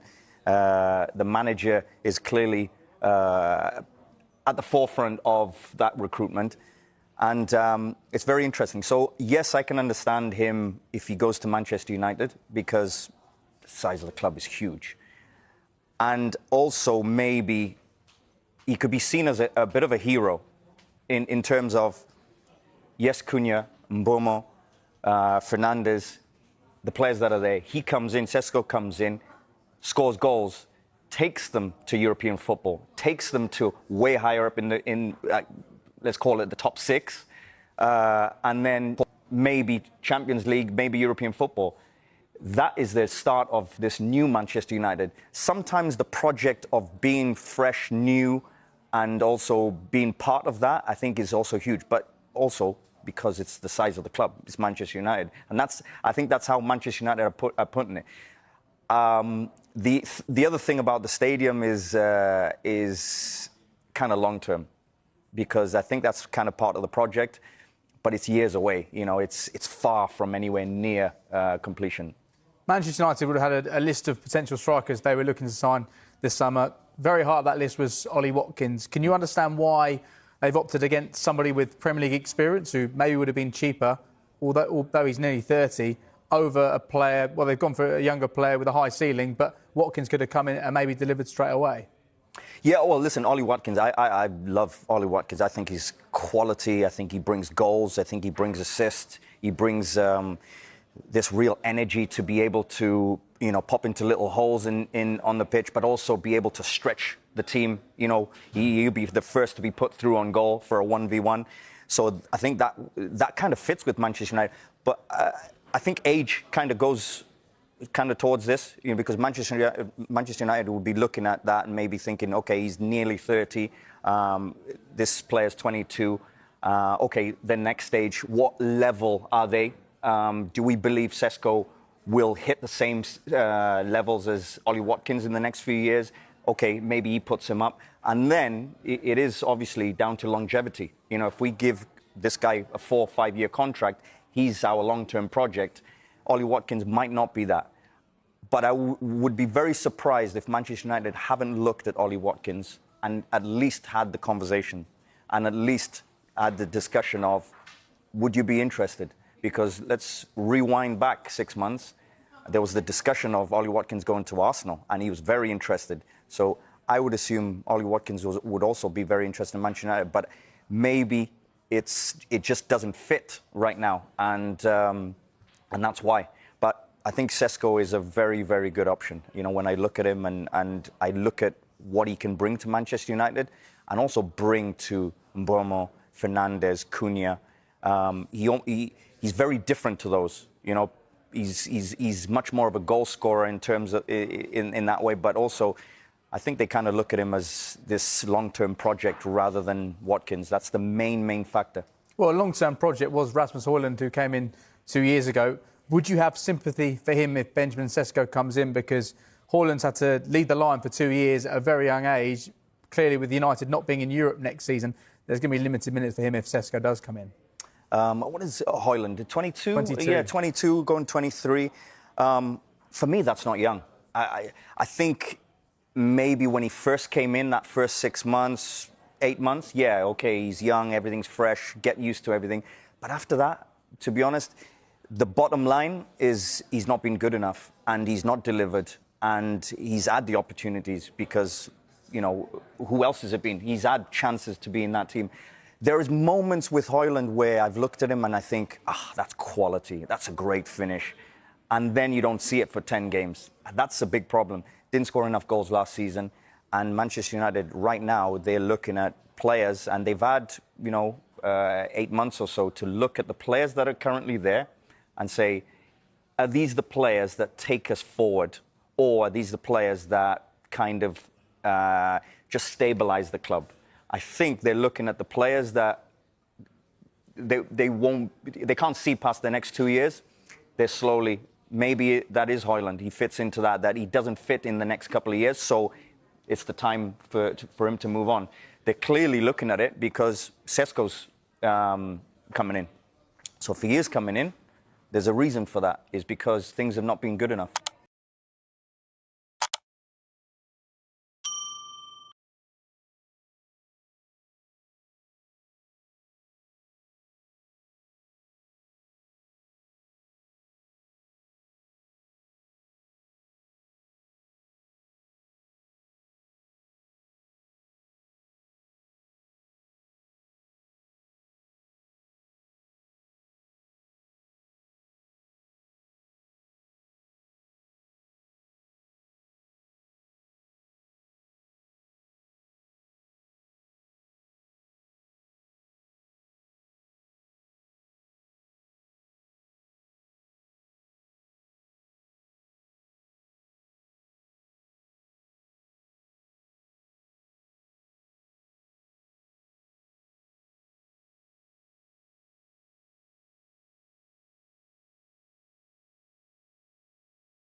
The morning's newspapers, and joining us are the Times chief sports reporter Martin Ziegler and Genesis broadcaster Henry Winter. Welcome along to you both. We'll hear from you shortly.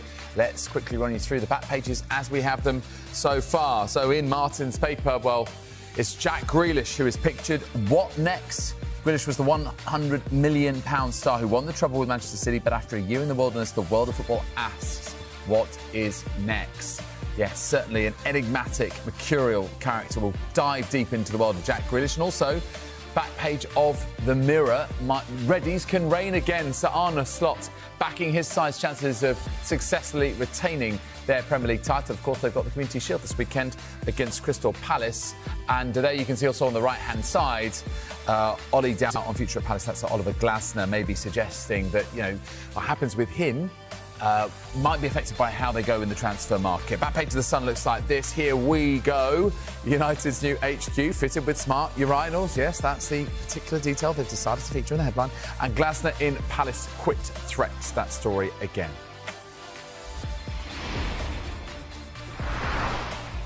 Welcome once again to Martin and to Henry. Thanks so much for being with us, guys. So we're going to start off with Jack Grealish. You've got this in your paper, Martin. So let's come to you. I mean, it is a very, very good question to ask. What next for Jack Grealish? And of course, you know, this tag, this £100 million tag that seems to have weighed very, very heavy on Jack Grealish. But of course, he has had those moments of glory with Manchester City, notably the treble, and that's the player that Pep Guardiola so desperately wanted to have, but he's not really seen him much, has he, Martin? No, he hasn't. I mean, I think a couple of years ago, remember those pictures of him on leading the celebrations on the bus after the treble, and it's all been sort of downhill from there. And I mean, really surprising in many ways.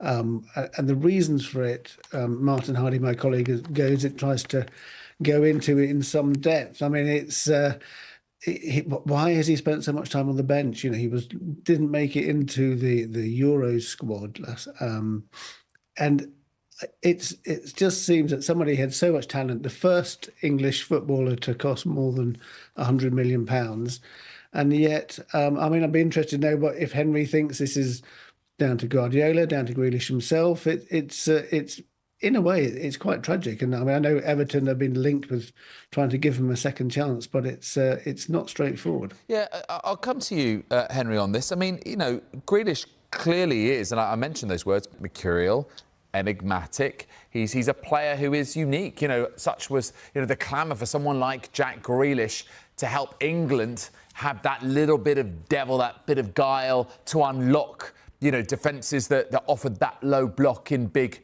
major tournaments. But does it feel like sort of City evolved and passed him by, and his peak was a very, very short-lived one?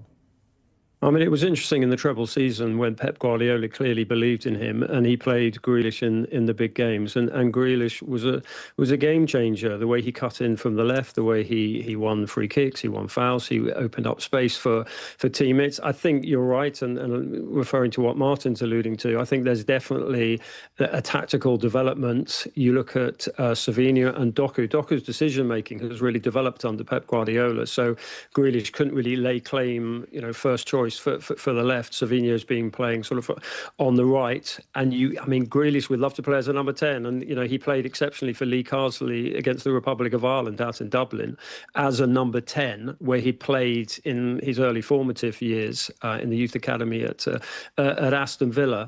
But it's just been difficult for him, and he's not going to get back in the England squad on the left with Gordon and Madueke and Rashford, probably if he tears it up at Barcelona. He's not going to get back in the England squad as a 10 because of Bellingham, Foden, Cole Palmer. So, it's partly a confluence of things, but also Grealish has got to look at himself. I mean, we all love Jack the Lad, as we call him in headlines, and he's an incredibly likeable individual. The community work that he does. You see him when he gets off the coach, when he walks into the ground, the emotional engagement, the fans love him. But he's just got to focus and get supremely fit. I think he's 30. I think Martin Hardy says in his piece in the Times, a really interesting read. I think he says that he's 30 in September. So, the clock is ticking. And Graham Souness, when he was talking about him earlier this year, he's right. This is his peak years when he's got the intelligent, the tactical nous, and he's still got the sort of physicality. It really is down to Jack Grealish now, and whether Everton and a manager in David Moyes, it's an interesting combination, can fit him in. I mean, they've got Njai on the left. I know he can play all over. They've got McNeil as well, who's pretty flexible, but he's very good on the left. Can he play as a number 10? Ultimately, as we all know in football, it'll probably come down to wages and how much Manchester City are prepared to pay off his wages if he does go off on loan to Everton. Yeah, it's interesting the Everton reference you make there, because the other player that strikes me, and there's lots that are referenced here in Martin Hardy's piece, but a lot of them are from a while ago. George Best and also Paul Gascoigne, but I think also Dele Alli is another one who I kind of think of almost in this sphere, an incredibly talented player who lost his way and who does play in that same kind of position and that part of the pitch. Martin, do you think that Jack Grealish has it in him to evolve sufficiently as a player? The best players, the most intelligent players in the world, we're talking of, Christoph Lahm, you're talking of, obviously, Lionel Messi. They have evolved with time and made sure that the game has never passed them by. Can Grealish somehow adapt to do that? I think he can. I mean, he's working with a personal trainer, although he has been training alone, and physically he looks fit and toned, and I don't think he's let that side of himself go. So it's really, I guess, it'll be confidence. There'll be somebody believing in him. But I don't think he's got the sort of, the troubles that, for example, Dele Alli has had to cope with. So, which is a different story entirely. I think this is very much something more of a football issue, perhaps. I know people say Jack the lad, he likes going out. He's certainly not alone amongst that as a footballer. So I think he certainly can turn things around. And as Henry says, he should be at his peak, and so there is no reason why he can't. Yeah, I mean, listen, he's still sub-30. I think he's still in a place where he can have an impact in his career, and if he is able to develop that Philip Lahm-like way of thinking, one of the players that I remember Pep Guardiola, when he was at Bayern Munich, said was the most intelligent player that he had coached. And of course, he managed to evolve into that sort of holding midfield role from a right-back role, etc., and be versatile. I wonder whether David Moyes is the right kind of guiding influence potentially to help him rediscover that. Let's move to the other side of Merseyside, back page of the Mirror, and we have Arne Slot pictured there. Big spender, but boss Slot insists it's not all about the club's new arrivals. They're title favourites, but not because of their huge transfer spend this summer. Henry, is that fair? That had they not splashed out £300 million, they would still be title favourites? Or is he being a little cute here? Well, Arne Slot is very cute. I mean, whenever he talks, he talks well, and B, he talks with a lot of intelligence. I mean, the £300 million, you have to offset that against the fact that Liverpool have brought in £150 million. They only spent, £10 million on Chiesa last season. And actually, probably one of their most consistent and most exciting players in pre-season has been Rio Ungama, who actually arrived from Chelsea a year ago. And just, he's 16 and looks at a huge talent. Whether playing, cutting in off the left, he's already created and scored for Liverpool in pre-season. So yeah, absolutely, we can focus on Florian Wirtz, who, I mean, Martin and I have watched a lot of football down the years, and Florian Wirtz is the type of player who could fit into any team, into any generation. He is a fabulous footballer. If you want to play him, he will absolutely play you because he's got the skill. If you want to fight him, he's got that physical and mental strength, and he'll absolutely fight you. If you want to try and outpass him, he'll do exactly the opposite, the same to you. So I think he's a fantastic signing. They've got the two new fullbacks, Milos Kerkez and Frimpong. It was interesting listening to Slot talking earlier today about Frimpong. Everyone's sort of saying, well, he's a right back. He'll be competing with Conor Bradley, who I think is injured at the moment. But actually, when Mo Salah, and this is a very good point that Arne Slot made today in his press conference, that when Mo Salah goes off to AFCON, he'll be away for 5-6 games maximum with Egypt. Frimpong can play further forward. So you look at Liverpool's, and we haven't even mentioned Hugo Ekitike and possibly Alexander Isak coming in to make the probably the best strike force in Europe, certainly outside of Barcelona. So Liverpool are incredibly well run. As their recruitment, they balance the budget. So Arne Slot quite rightly is sitting there with a smile. But he's got a game on Sunday against Crystal Palace in the Community Shield when Crystal Palace have Mark Gay, who's exactly the type of player they do need. If you look at this Liverpool side at the moment, the one area where they do look a bit short is at centre half, particularly with doubts over Konate, Gomez injured, issues like that. On the face of it, Martin, it looks like very good business that Liverpool have done, especially if they receive a reasonably sizable fee for Darwin Núñez getting to the Saudi Pro League. But is there any danger that they've changed too much too soon? I don't think so. I think they'd actually come to a sort of natural part of their journey, as it were, where they needed to refresh quite considerably. They hadn't made a huge number of signings last season. So I think if you want to keep going and you want to improve, and Arsenal on their shoulders made a lot of signings themselves, I think they had to do it, and they've spent very well. And obviously Isaac, probably their number one target, is going to, if that happens, I think they will think they've had a very, very good window indeed, and absolutely title favourites. One team who haven't had a particularly active window, in fact it has been described as passive, is Crystal Palace, and Oliver Glasner features on the back page of the Mirror in Ryan Taylor's piece. He's hinted that Palace's transfer business will shape whether he signs a contract extension. Not really the noises you want to hear from your manager ahead of another big showpiece for Palace, really, being involved in this Community Shield, Henry. How concerning is this? What did you read between the lines in terms of what he said and what he didn't say? Well, he's completely right to say it. I mean, not so much about his own future, as he says. That shouldn't be discussed in the next 3 weeks. It should be about the sort of the future of the squad and who they can bring in. So whether he's trying to put pressure on the Crystal Palace board, I mean, this is a game that managers play. We're pretty used to it. But I actually think he's got a very good relationship with Steve Parish, who probably of the owners of the Premier League is probably the most football savvy of them all, and will be aware and knows a good player and can get them in, and will be aware the shortages in the squad.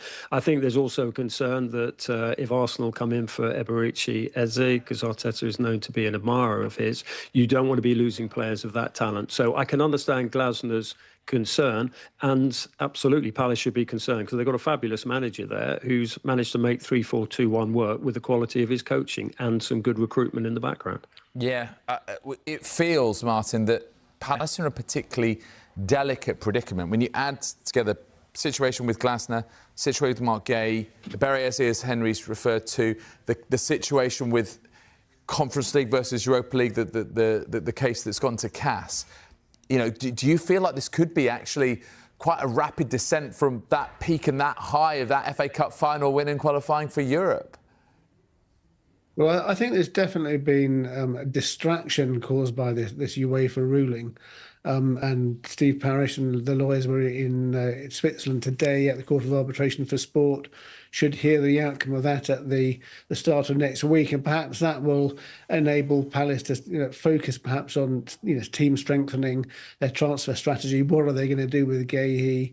If he's determined to go, he's got a year left on his contract.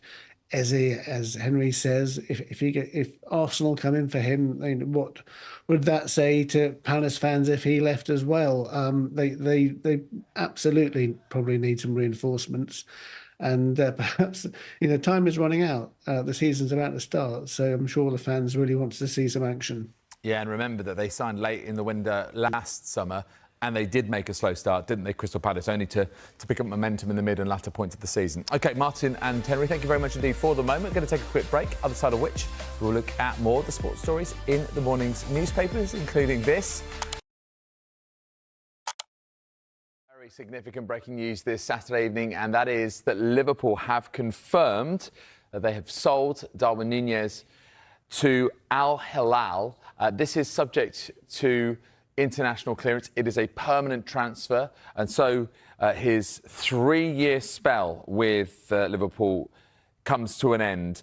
He has made 143 appearances for Liverpool, scored 40 goals, collecting, of course, Premier League and Carabao Cup winners' medals along the way. So he arrived, you might remember, from Benfica. That was in the summer of 2022, and he helped Jurgen Klopp lift the FA Community Shield and actually scored on his competitive debut as Liverpool beat Manchester City. 15 goals from 42 appearances in all competitions in that first season. And, more and more stats and anecdotes really from Liverpool as far as his main achievements at Anfield are concerned. Everyone at the club would like to thank Darwin for his contributions and wish him and his family all the best for the future. Of course, all of the focus really at Liverpool has been on those players coming in, the likes of Florian Wirtz, Hugo Ekitike, even Milos Kirkez, Jeremy Frimpong, but now starting to recoup some of the value from players that they are selling. And it is, as we might have expected anyway, Darwin Núñez who is making way. He has completed a permanent transfer to Al Hilal and it is subject to international clearance. But Liverpool, as you can see, just shaking up that front line as they get ready for their season open. Of course, it's the Friday night football at home to Bournemouth. Scored his first goal in an Arsenal shirt in a 3-0 win over Athletic Club. Manager Mikel Arteta has sent a warning to Premier League defences. He said, leave him 1v1, he will destroy you. Arsenal's new £63.5 million striker Gyokeres showed a glimpse of what he's going to offer up front with his first goal for the club. The other goals came from Bukayo Saka and Kai Havertz as Arsenal wrapped up their pre-season campaign in emphatic style. Sure, I'm looking that that first goal is always very, very important. The way he took it as well, really, really well. So again, I think we have some big performances. We're developing certain connections as well with the new players. Very good. Raising the level of everybody is going to really help us because at that level we're going to need our very best from everybody. I think his goals, his threat, I think he pins both centre-backs. He's a player that when you're living with the space 1-against-1, he's going to destroy you. So he's going to create a lot of space as well for us. And yeah, the moment that in any situation there is a player there that can score a goal. Said it very casually, didn't he? He's going to destroy you. Well, Gyokeres has been the headline arrival at Arsenal in a window that's seen them also add Martin Zubimendi, Noni Madueke, Christian Norgard, Kepa Arrizabalaga and Christian Mosquera. Mikel Arteta expects the club will remain active before the window closes. Let's see what happens in terms of where the squad is in the next few weeks. But we are actively looking at options. As well, there are a few players maybe that they have to leave as well. So we'll be open to see what happens. A reminder, you can watch Arsenal's first Premier League game of the season a week today as they travel to Manchester United. It is live on August the 17th from 4 o'clock on Sky Sports Premier League. Future, and with less than a week until the new Premier League season, Eddie Howe says, as it stands, Alexander Isak will not face Aston Villa in their opening game. Howe confirmed Isak will continue to train away from the squad while he missed the friendly draw with Espanyol last night, but Howe hopes Isak can stay at Newcastle. We've had discussions, and it's clear at the moment that we can't involve him with the group. So. Yeah, I don't know how long that will be for. That's the latest.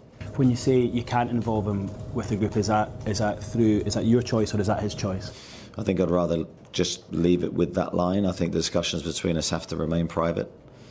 But it's clear I can't involve him with the team at the moment. Does he have a future at Newcastle?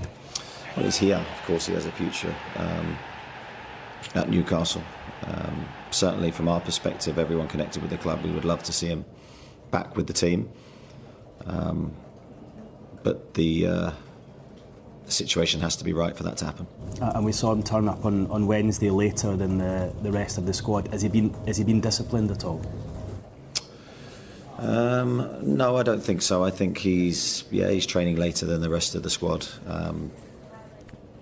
But no, there's been obviously discussions since the tour and everything that happened sort of in between that. But in terms of disciplinary action, I don't think that's happened. Well, he's here and he's contracted to us, so as long as he's in that position, there is of course a chance that he could play for Newcastle again. But I don't know what the future will hold. I'd want Alex to be playing today. I'd want him training tomorrow. We would love the player to be with us. So let me make that absolutely clear. There's no part of me that doesn't want that outcome. But I don't see that changing before Aston Villa, the current situation that we're in. We brought you pictures of Isach returning to Newcastle's training ground this week, having missed their pre-season tour. He's been training away from the rest of the squad as instructed by Howe.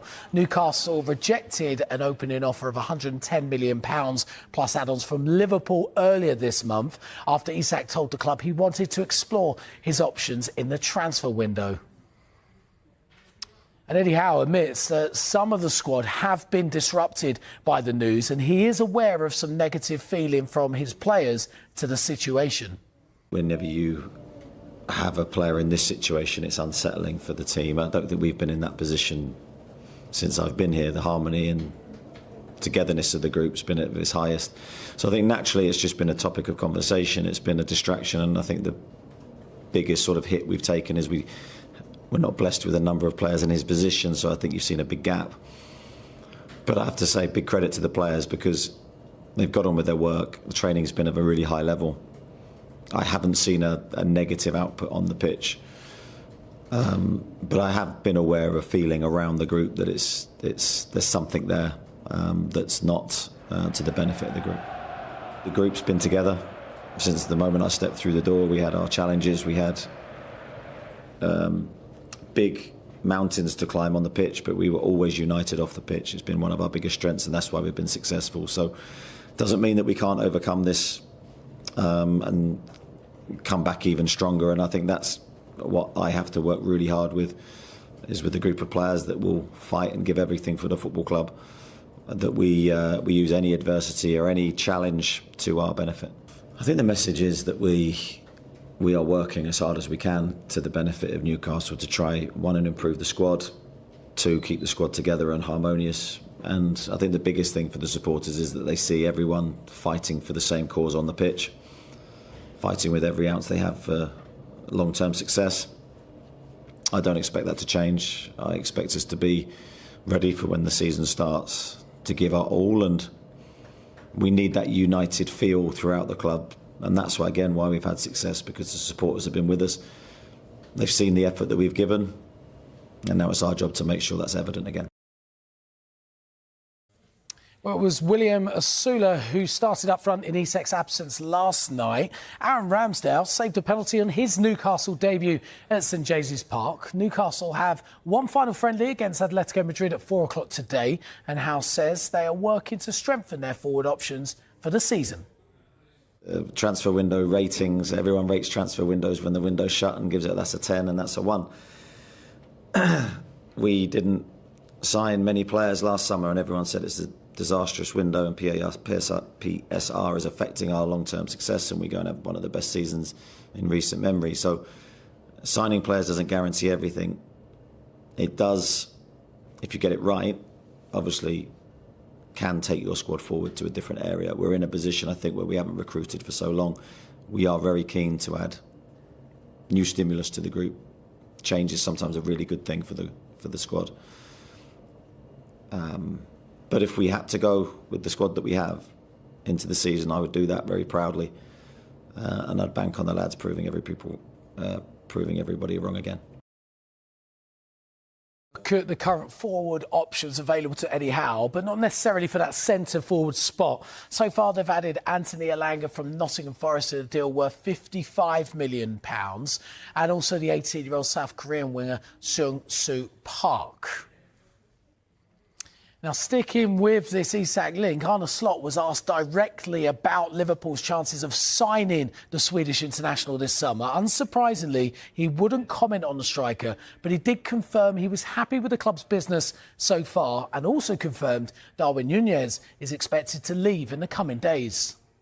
As you know from me, and I think every manager works like this, you never talk about players that are not yours. So I can talk to you about Hugo, which we've signed recently and has done really well till now. We are very happy with the squad we are having. And there's every reason to be happy about that, because we won the league last season. Okay, players left, but we've brought players in as well. And youngsters are doing good. So at this moment of time, Darwin might leave indeed, but things are not signed yet. Some very significant breaking news this Saturday evening, and that is that Liverpool have confirmed that they have sold Darwin Núñez to Al Hilal. This is subject to international clearance. It is a permanent transfer, and so his 3-year spell with Liverpool comes to an end.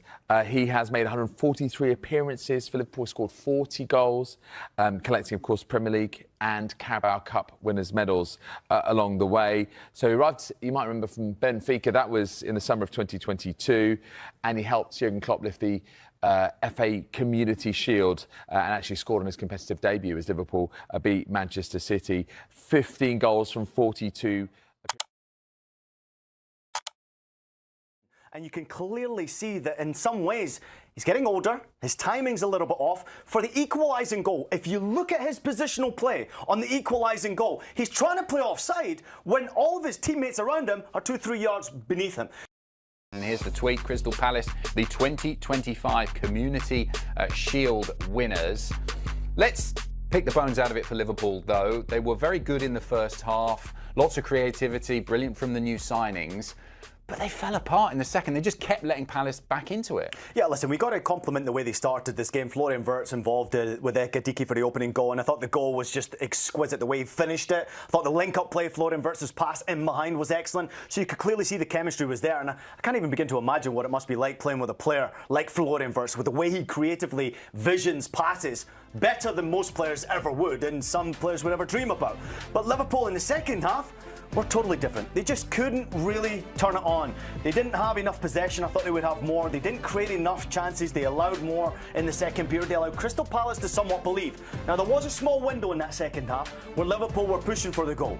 They had their opportunities. You saw the one skied over the top of the crossbar for Ekadiki. A little bit of frustration for Arne Slot on the sidelines, forced to make some changes.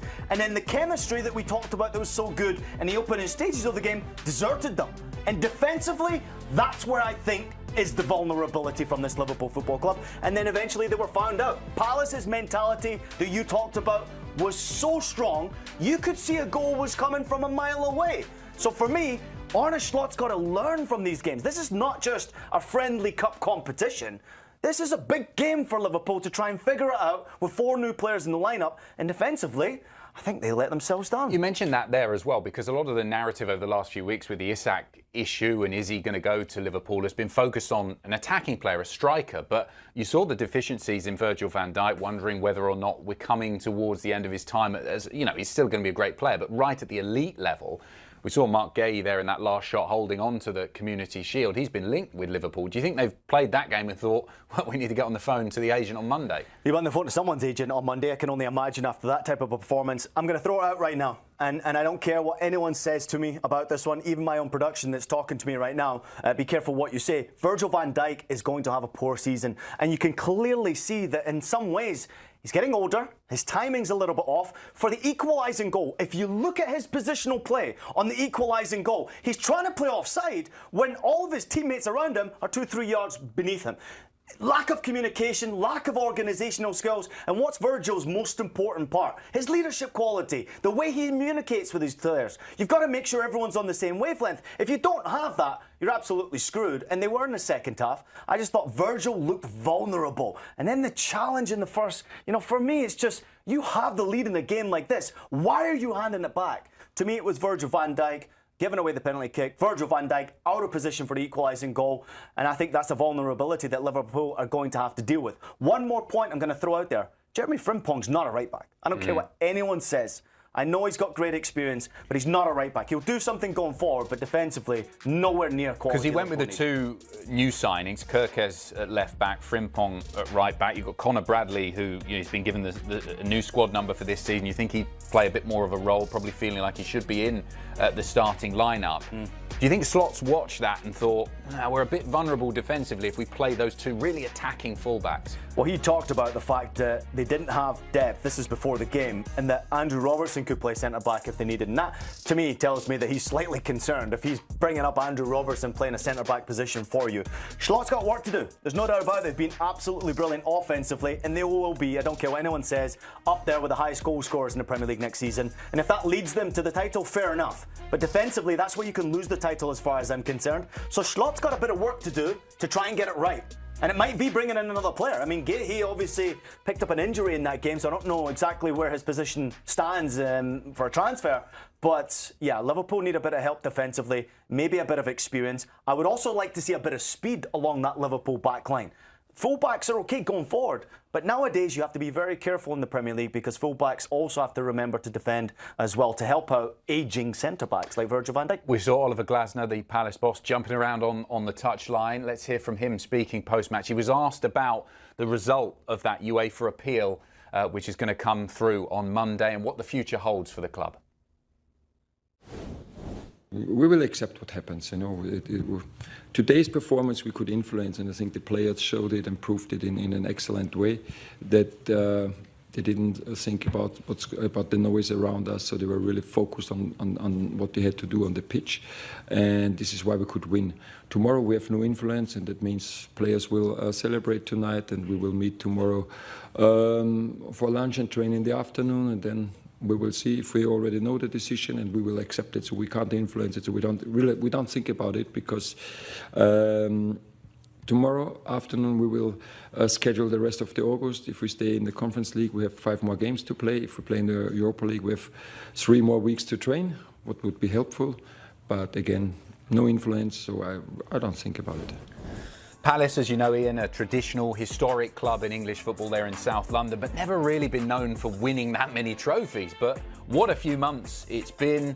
Obviously winning the Community Shield at Wembley. They had a great season in the Premier League, 53 points, most in their Premier League history. They won the FA Cup final. Similar story, really, from what we saw against Liverpool today. The underdogs going into it, but managed to get the job done against Pep Guardiola's side and qualified for Europe. And we'll have to wait and see until Monday which competition they'll be playing in.